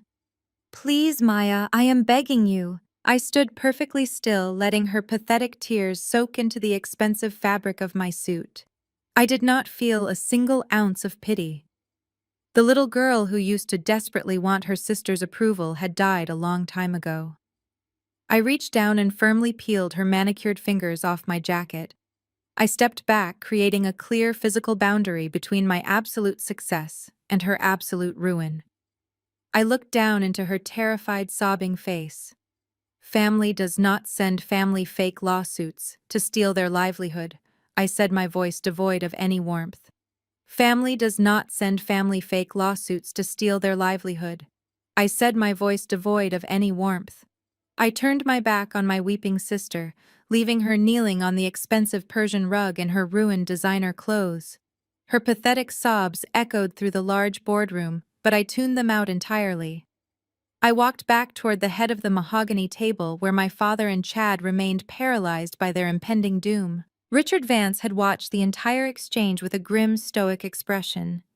He was a man who understood the brutal nature of corporate power, and he recognized that the old regime of Martinez's law firm was officially dead. It was time for him to execute my final orders and secure his own position in my new executive structure. Richard stepped forward, picking up his expensive leather briefcase from a side chair. He placed it squarely on the table and snapped the brass locks open with a sharp, echoing click. He reached inside and pulled out two thick manila folders, dropping them onto the polished wood with a heavy, resounding thud. He looked at the two men with absolute disgust. He slid the first folder directly in front of Chad and pushed the second one roughly over to my father. "Those are your formal termination papers," Richard announced, his voice echoing with absolute finality. "As of this exact moment, neither of you are employed by Martinez Law Firm or any subsidiary of Global Holdings. Your building access codes have already been deactivated. Your corporate credit cards are canceled. Security is currently clearing out your respective offices and boxing up your personal belongings. You will not be allowed to return to your desks under any circumstances." Chad stared blindly at the folder, unable to process the speed at which his entire life had been completely dismantled. He looked like a man standing on the tracks, watching a freight train barrel toward him, unable to move a single muscle. But Richard was not finished. Furthermore, Richard continued tapping his index finger aggressively against the thick files. "I have personally contacted the State Bar Association early this morning. We have submitted the blockchain data, the offshore routing numbers, and the forged signature authorizations directly to the Ethics Committee. Given the overwhelming digital evidence and the sheer magnitude of the financial theft, your legal licenses will be suspended by the end of the business day. You will both be permanently disbarred." The word disbarred hung in the air like a death sentence. For a corporate attorney, losing a law license was the ultimate permanent disgrace. It meant total professional annihilation. My father stared at the manila folder as if it were a venomous snake preparing to strike. 35 years of climbing the ruthless corporate ladder. 35 years of shaking hands at exclusive country clubs and building a pristine public image were completely obliterated in a matter of seconds. He was going to lose his corner office, his massive pension, and his entire identity. He would be known in the legal community as a disgraced fraud, and his name would be entirely erased from the firm letterhead by tomorrow morning. Marcus realized that his managing partner was completely loyal to me now. He realized that Chad was utterly useless and Chloe was a hysterical, useless mess on the floor. He had no legal maneuvers left to play. He had no corporate leverage to exploit. So he desperately resorted to the only manipulative tactic he had left in his arsenal. He tried to play the emotional father card. He stood up slowly, his knees trembling slightly, holding his hands up in a placating gesture. He forced a sickeningly sweet smile onto his pale, sweating face, attempting to manufacture a look of deep paternal pride. "Maya, my little girl," he said, his voice cracking under the weight of his own desperation. "You have to look at the bigger picture here. You have to understand why I did the things I did." I crossed my arms and stared at him, waiting to hear how he would possibly justify stealing millions of dollars and trying to completely bankrupt me. "I pushed you hard, Maya," he pleaded, stepping away from his chair and moving slowly toward me. "I was tough on you your entire life because I saw your massive potential. I knew you had a brilliant mind, but you were always so incredibly stubborn. I had to be strict with you. I had to challenge you to make you hungry for real success. And look at you now. Look at what you have accomplished. You are a billionaire. You own this entire building. You defeated me at my own ruthless game. This was all tough love, Maya. I made you the powerful woman you are today. You cannot destroy your own father for teaching you how to survive in a cutthroat world." It was the most twisted, narcissistic monologue I had ever heard. He was literally trying to take credit for the massive tech empire I built with my own blood, sweat, and tears. He wanted to reframe decades of emotional neglect, relentless belittling, and blatant favoritism as some kind of master parenting strategy. He thought he could manipulate my emotions by pretending his cruelty was actually a profound act of love. He thought I was still the little girl desperate for his validation. I let out a harsh, bitter laugh that silenced his pathetic speech instantly. I stepped forward, closing the distance between us until I was standing merely inches away from his face. I looked directly into his panicked, searching eyes, refusing to let him look away. "Do not you ever try to take credit for my brilliance?" I whispered, my voice colder than ice. "You did not build me, Dad.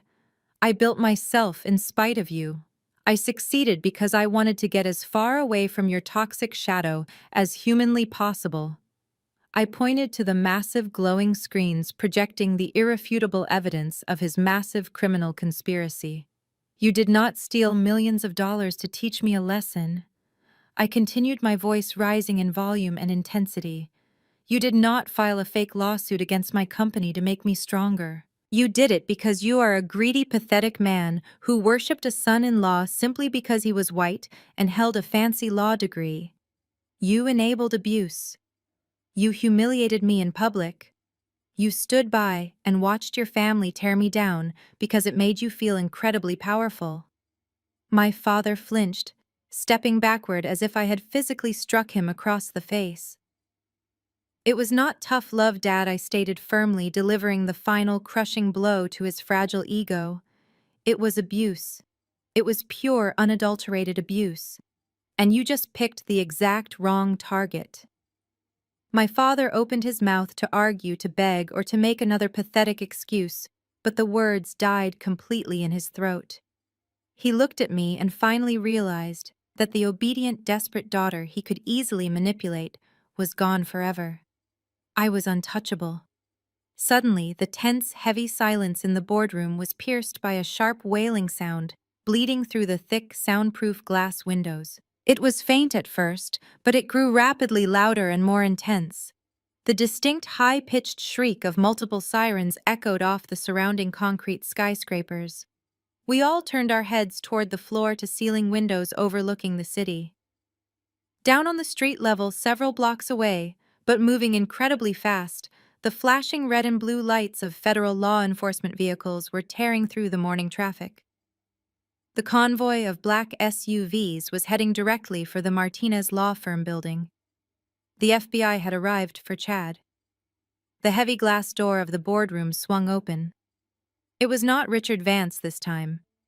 3 federal agents, wearing dark tactical windbreakers with the letters FBI printed in bold yellow across their backs, stepped into the room. Their presence instantly sucked the remaining oxygen out of the space.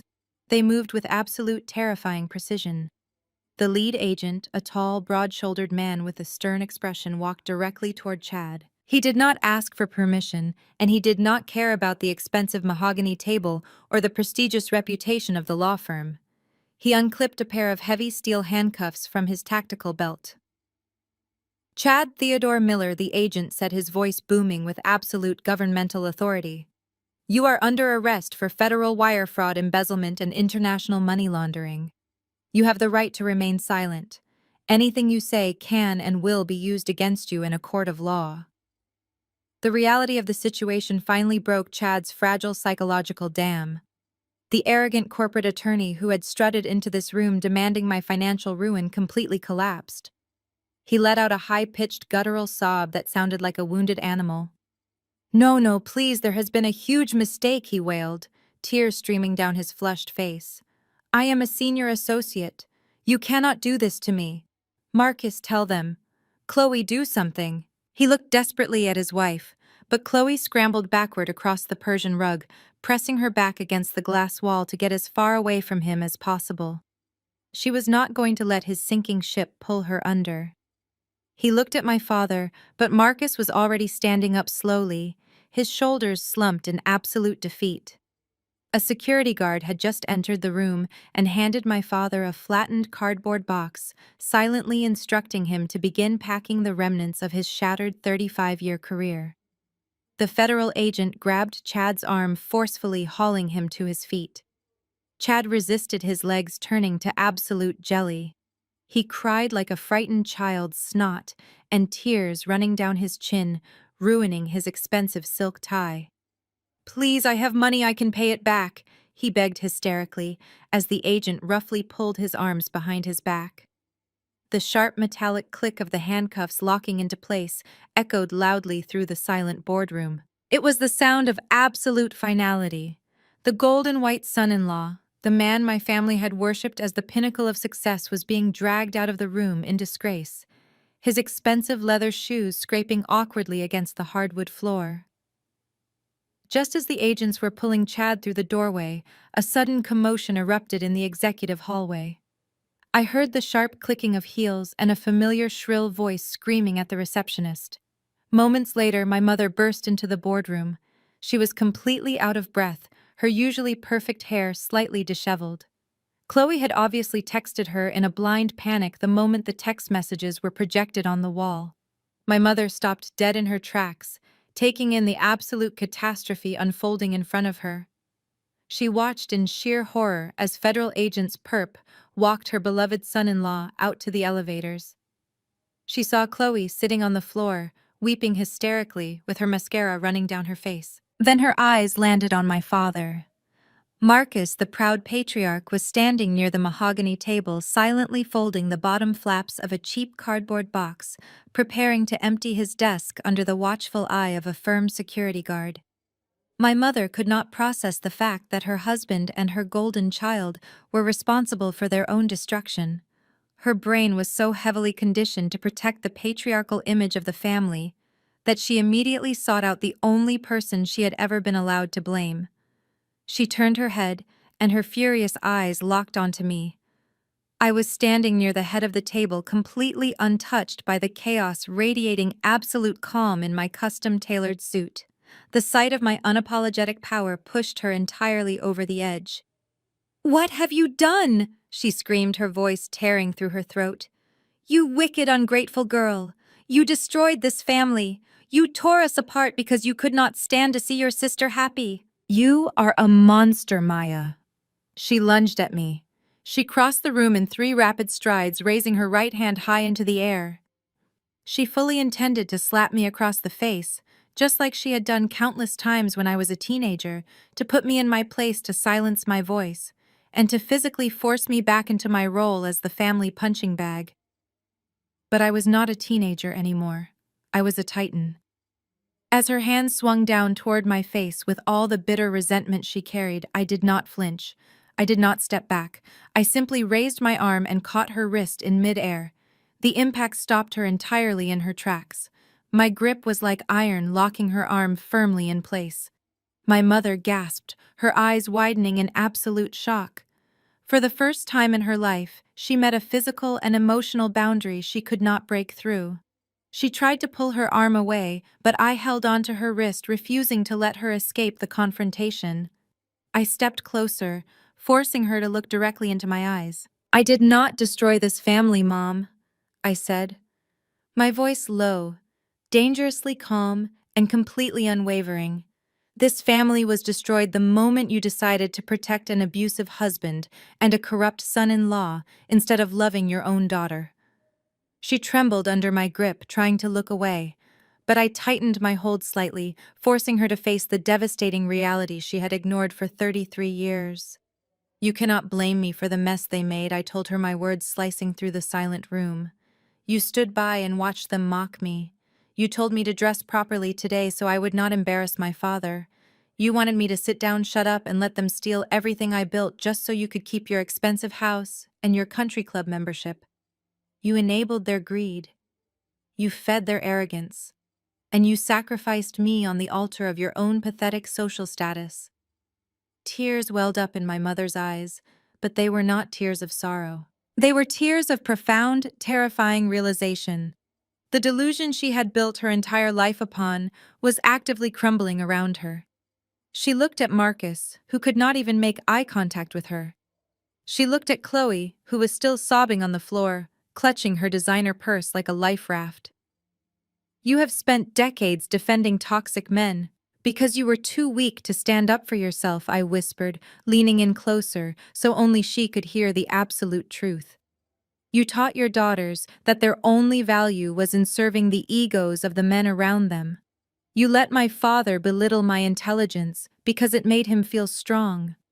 But I am not you. I do not carry your generational trauma. I do not accept your weakness. I am breaking the curse right here and right now. I am the one who built the empire, and I am the one burning your fake castle to the ground. Look closely, Mom. Look at the ruins of the men you worshipped, and understand that I did this to protect myself from you. My mother stared at me, her mouth opening and closing silently like a suffocating fish.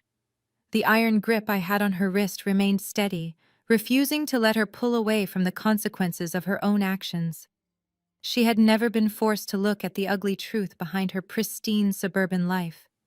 For decades, she had lived in a comfortable bubble, funded by my father's arrogance, and eventually his criminal activities.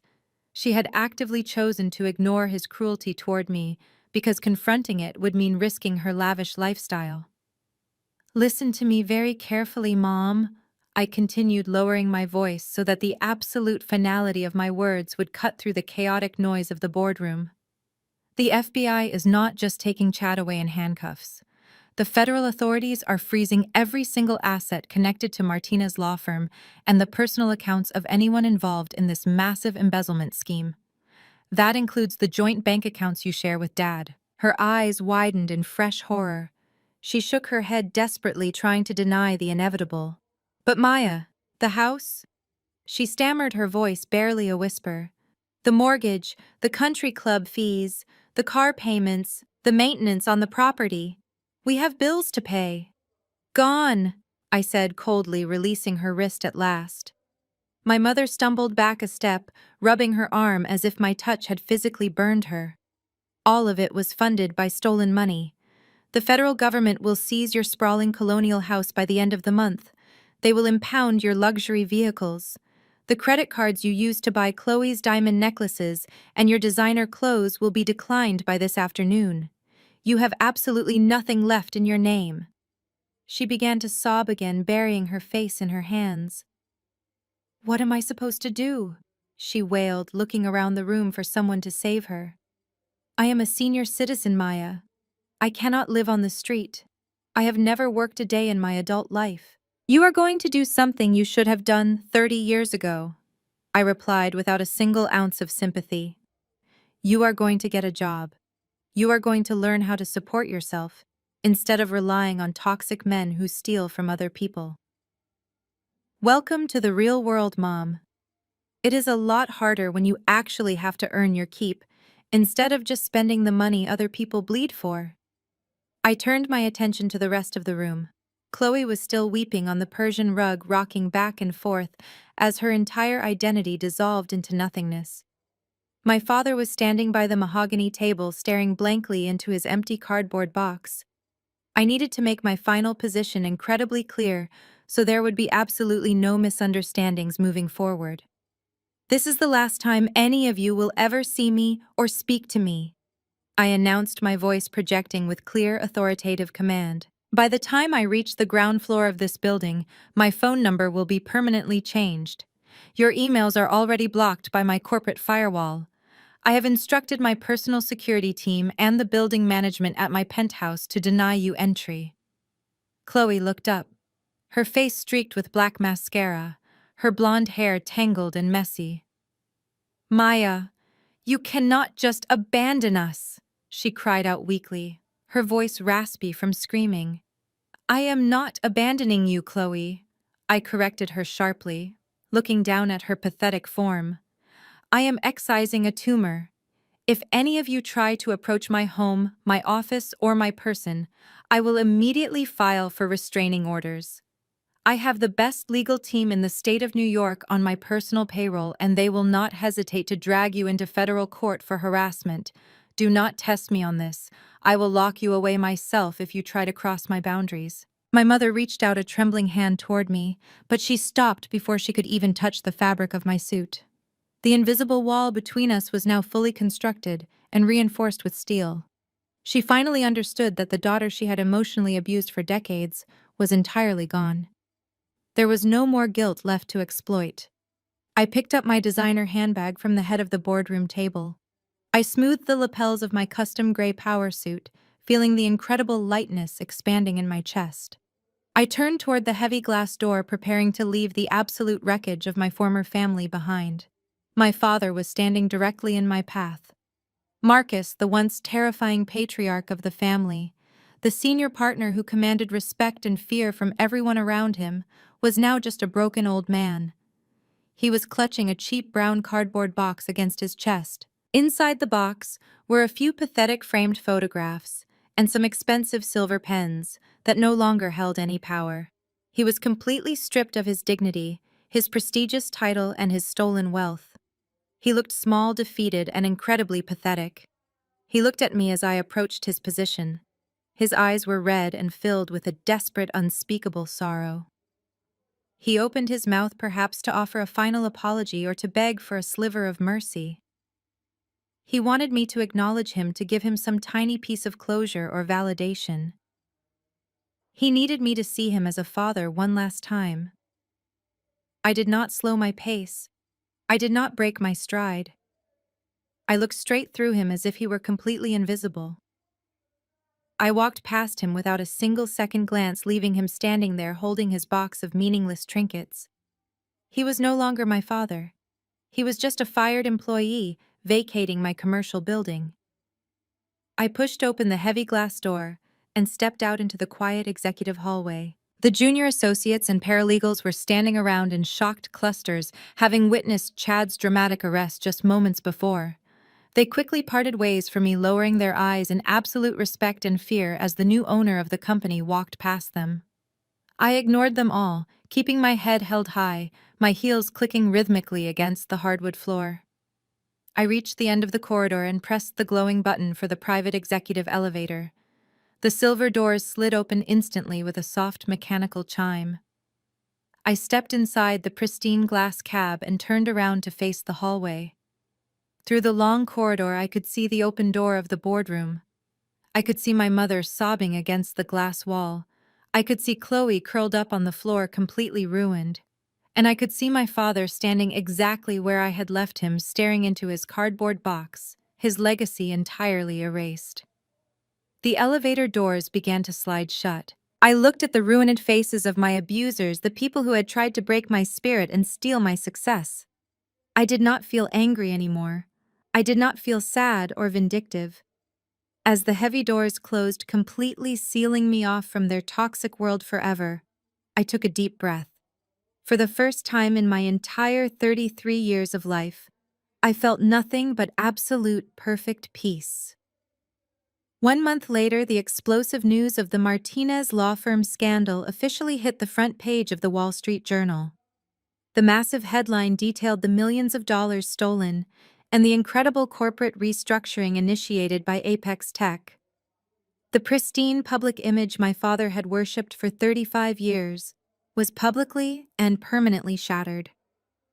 The federal judge overseeing the embezzlement case formally denied Chad bail, citing his hidden offshore bank accounts and declaring him an extreme flight risk. The golden white son-in-law was currently sitting in a cold federal holding cell, wearing a standard-issue orange jumpsuit, awaiting a trial that would inevitably end with a decade in federal prison. The State Bar Association did not hesitate to act upon the mountain of encrypted digital evidence my team provided. Marcus was officially and publicly disbarred, stripped of his legal license, and forced to file for Chapter 11 bankruptcy to protect himself from the tidal wave of incoming civil lawsuits filed by furious former clients.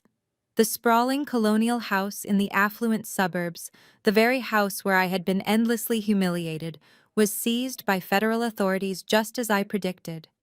My parents were forced to pack whatever meager belongings the government allowed them to keep and move into a cheap rented condominium on the industrial outskirts of the city. My mother finally had to face the terrifying reality of applying for hourly retail jobs at the age of 60 just to keep the lights on and pay for their basic groceries. The devastating reality was even harsher for my sister. Chloe had built her entire identity around her proximity to wealth and status. With her husband locked in a federal detention center and her own law license permanently suspended, pending a criminal conspiracy investigation, she had absolutely nothing left. She was evicted from her luxury estate and forced into a cramped studio apartment that smelled like cheap paint and old carpet. The woman who had thrown a $15,000 bribe across a coffee shop table just weeks ago was now desperately trying to survive on pennies. I received detailed reports from mutual acquaintances that Chloe was spending her days taking the public bus to local pawn shops. She was forced to sell her beloved designer handbags, her diamond necklaces, and the expensive luxury watches she used to flaunt at family gatherings just to pay the retainer fee for a bottom-tier defense attorney. Her wealthy friends from the charity boards and the exclusive country clubs immediately cut all ties with her, treating her like an absolute pariah. She had alienated everyone who actually cared about her in pursuit of a false elite image, and now she was entirely alone in a tiny apartment surrounded by the terrifying consequences of her own boundless greed and entitlement. While their toxic world burned entirely to the ground, my life expanded into something incredibly beautiful and deeply fulfilling. The financial markets responded phenomenally to Apex Tech acquiring and optimizing the massive legal network of global holdings.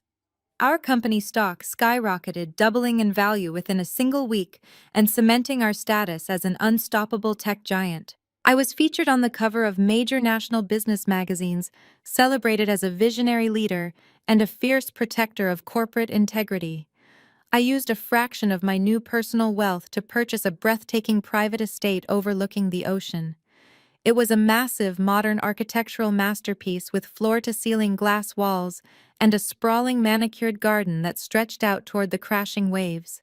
It was a sanctuary of absolute peace, far away from the dark, heavy memories of my childhood home. To celebrate the monumental success of the corporate acquisition, I decided to host a lavish dinner party at my new estate. But this was not going to be anything like the suffocating, toxic Sunday dinners my family used to force me to attend. I did not invite people out of a misplaced sense of biological obligation or guilt. I invited my chosen family. The massive dining table was filled with the people who had actually supported me, respected my firm boundaries, and celebrated my brilliance. David and Julian were there laughing loudly and sharing fond stories about our difficult early startup days. My incredible mentors, the brilliant Black women who had guided me through the ruthless corporate world, raised their crystal glasses in my honor. The private chef I hired served an incredible multi-course meal, featuring exquisite dishes that far surpassed anything my mother had ever cooked.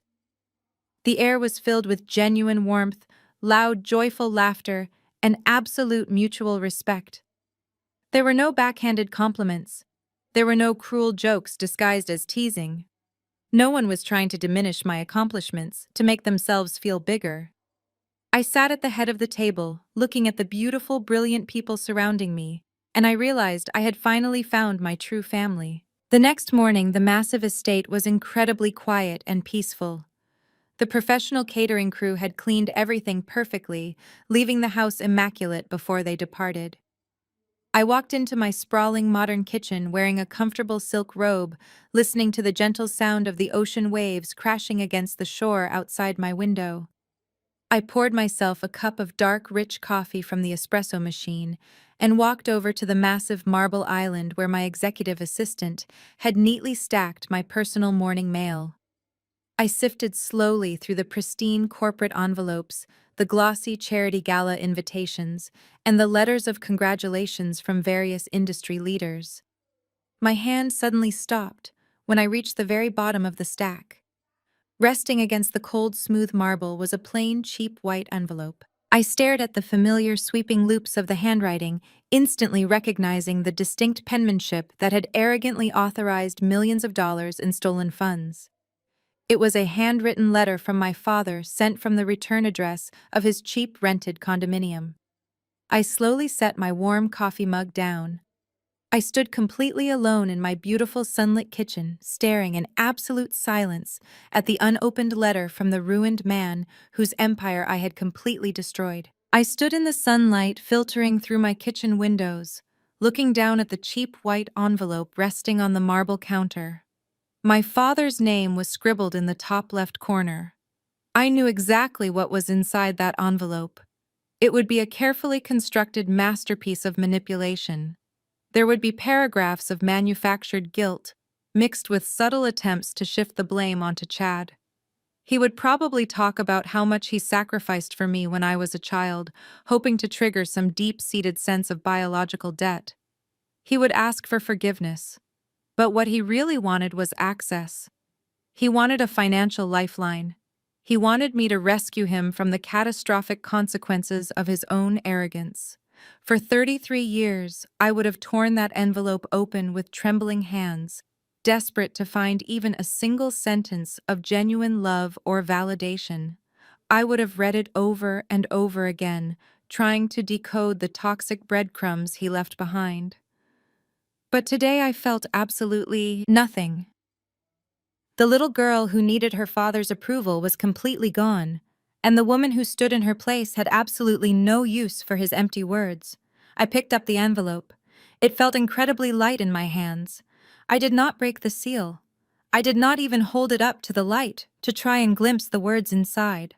I walked across the kitchen to the small home office area tucked into the corner of the room. I reached out and pressed the power button on my heavy-duty paper shredder. The machine hummed to life with a low, steady vibration. Without a single moment of hesitation, I dropped the unopened envelope into the feeding slot. The sharp steel blades caught the paper, instantly pulling it down with a loud, aggressive grinding noise. In less than 3 seconds, the apologies, the excuses, and the desperate manipulations of my father were reduced to a pile of meaningless white confetti. I turned off the machine, feeling a profound sense of closure wash over my entire body. It was finally over, the final tie was completely severed. I walked back to the kitchen island and picked up my warm coffee mug. Taking a slow, comforting sip, I looked directly out at the beautiful, crashing waves of the ocean, and I realized something incredibly important about the journey I had just completed. I want to speak directly to anyone watching this right now who understands the heavy, crushing weight of family expectations. But more specifically, I want to speak to the women who look like me. As an African American woman, we are often raised with a silent, deeply ingrained expectation that we are supposed to be the strong ones. We are conditioned from a very early age to carry the heavy burdens of everyone around us. We are expected to swallow our pride, ignore our own boundaries, and constantly sacrifice our own mental health to protect the fragile egos of the men in our families. Society, and sometimes our own toxic relatives, expect us to act as the unconditional mules of the world if we achieve success, if we build wealth, or create something beautiful out of our own hard work. It is immediately treated as a communal resource. We are supposed to quietly fund the family lifestyle, endure the disrespect, and step in to fix the disastrous mistakes of the golden children who are given every single advantage. We are told that family is everything, and that blood requires absolute loyalty even when that same blood is actively poisoning us. We are taught to endure abuse and call it tough love. We are expected to forgive the unforgivable simply because the people hurting us share our last name. But that is a complete lie. That is a generational curse, designed to keep us exhausted, depleted, and entirely under their control. I refuse to be their mule. I refuse to let my hard-earned success become the financial safety net for their criminal behavior and their blatant disrespect. Breaking those generational curses is undeniably the hardest thing you will ever do in your entire life because it requires you to stand completely alone against the people who are biologically supposed to protect you. When you finally decide to stand up for yourself and enforce ironclad boundaries, the pushback will be incredibly fierce. The people who heavily benefited from your endless lack of boundaries will fight incredibly dirty. They will try to completely destroy your character in front of your entire community. They will weaponize your shared history and try to isolate you to force you back into submission. They will call you crazy. They will call you bitter until they need your money. Protect your peace. Let them sit in the mess they made. It took me 33 years to realize that my fundamental worth was never dependent on their validation or their conditional love. I had to literally acquire a corporate skyscraper and burn down an entire law firm to finally understand my own absolute power. But you do not need to buy a massive corporate empire to take your personal power back right now today. You just need to confidently say no. You just need to walk away from the tables where mutual respect is no longer being actively served. You possess the absolute right to build a beautiful, fulfilling life entirely on your own terms, completely surrounded by people who genuinely celebrate you instead of barely tolerating you. You have the ultimate right to choose your own family, and I promise you that the beautiful peace is absolutely worth it. Have you ever had to cut off toxic family members who thought they were smarter than you? How did you protect your peace? Drop your story in the comments below. And if this resonated with you, hit subscribe. Stay strong and never apologize for your success. Fades to black with upbeat, triumphant music. The narrative of Maya dismantling her family's illusion of power serves as a profound masterclass in recognizing one's own worth. The most crucial lesson learned from this saga is that a biological connection does not excuse toxic behavior, nor does it demand blind loyalty. For too long, societal and cultural norms have pressured individuals, especially successful women, to act as unconditional safety nets for their relatives. Maya's family expected her to absorb their endless insults, minimize her massive achievements, and ultimately take the fall for their fraudulent lifestyle simply because they shared a last name. However, Maya's ultimate victory was not just found in the corporate boardroom or in exposing her brother-in-law's multi-million-dollar embezzlement. Her true triumph occurred the moment she firmly established an unbreakable boundary with her enabling mother and manipulative father. She realized that her empire was built in spite of their emotional neglect, not because of their fabricated tough love. This teaches us that setting ironclad boundaries is an act of radical self-preservation and self-love. We do not owe our peace, our hard-earned resources, or our sanity to abusers who hide behind the title of family. We have the absolute right to define our own chosen family based on mutual respect, authentic love, and genuine support, rather than being anchored by generational trauma and endless guilt. True healing begins the exact moment we stop seeking validation from those who are committed to misunderstanding and exploiting us. When we let go of the heavy burden associated with cutting off toxicity, we make room for absolute unwavering peace in our lives. Take a moment today to evaluate the toxic relationships in your own life. Enforce your personal boundaries without apology, and protect your peace at all costs.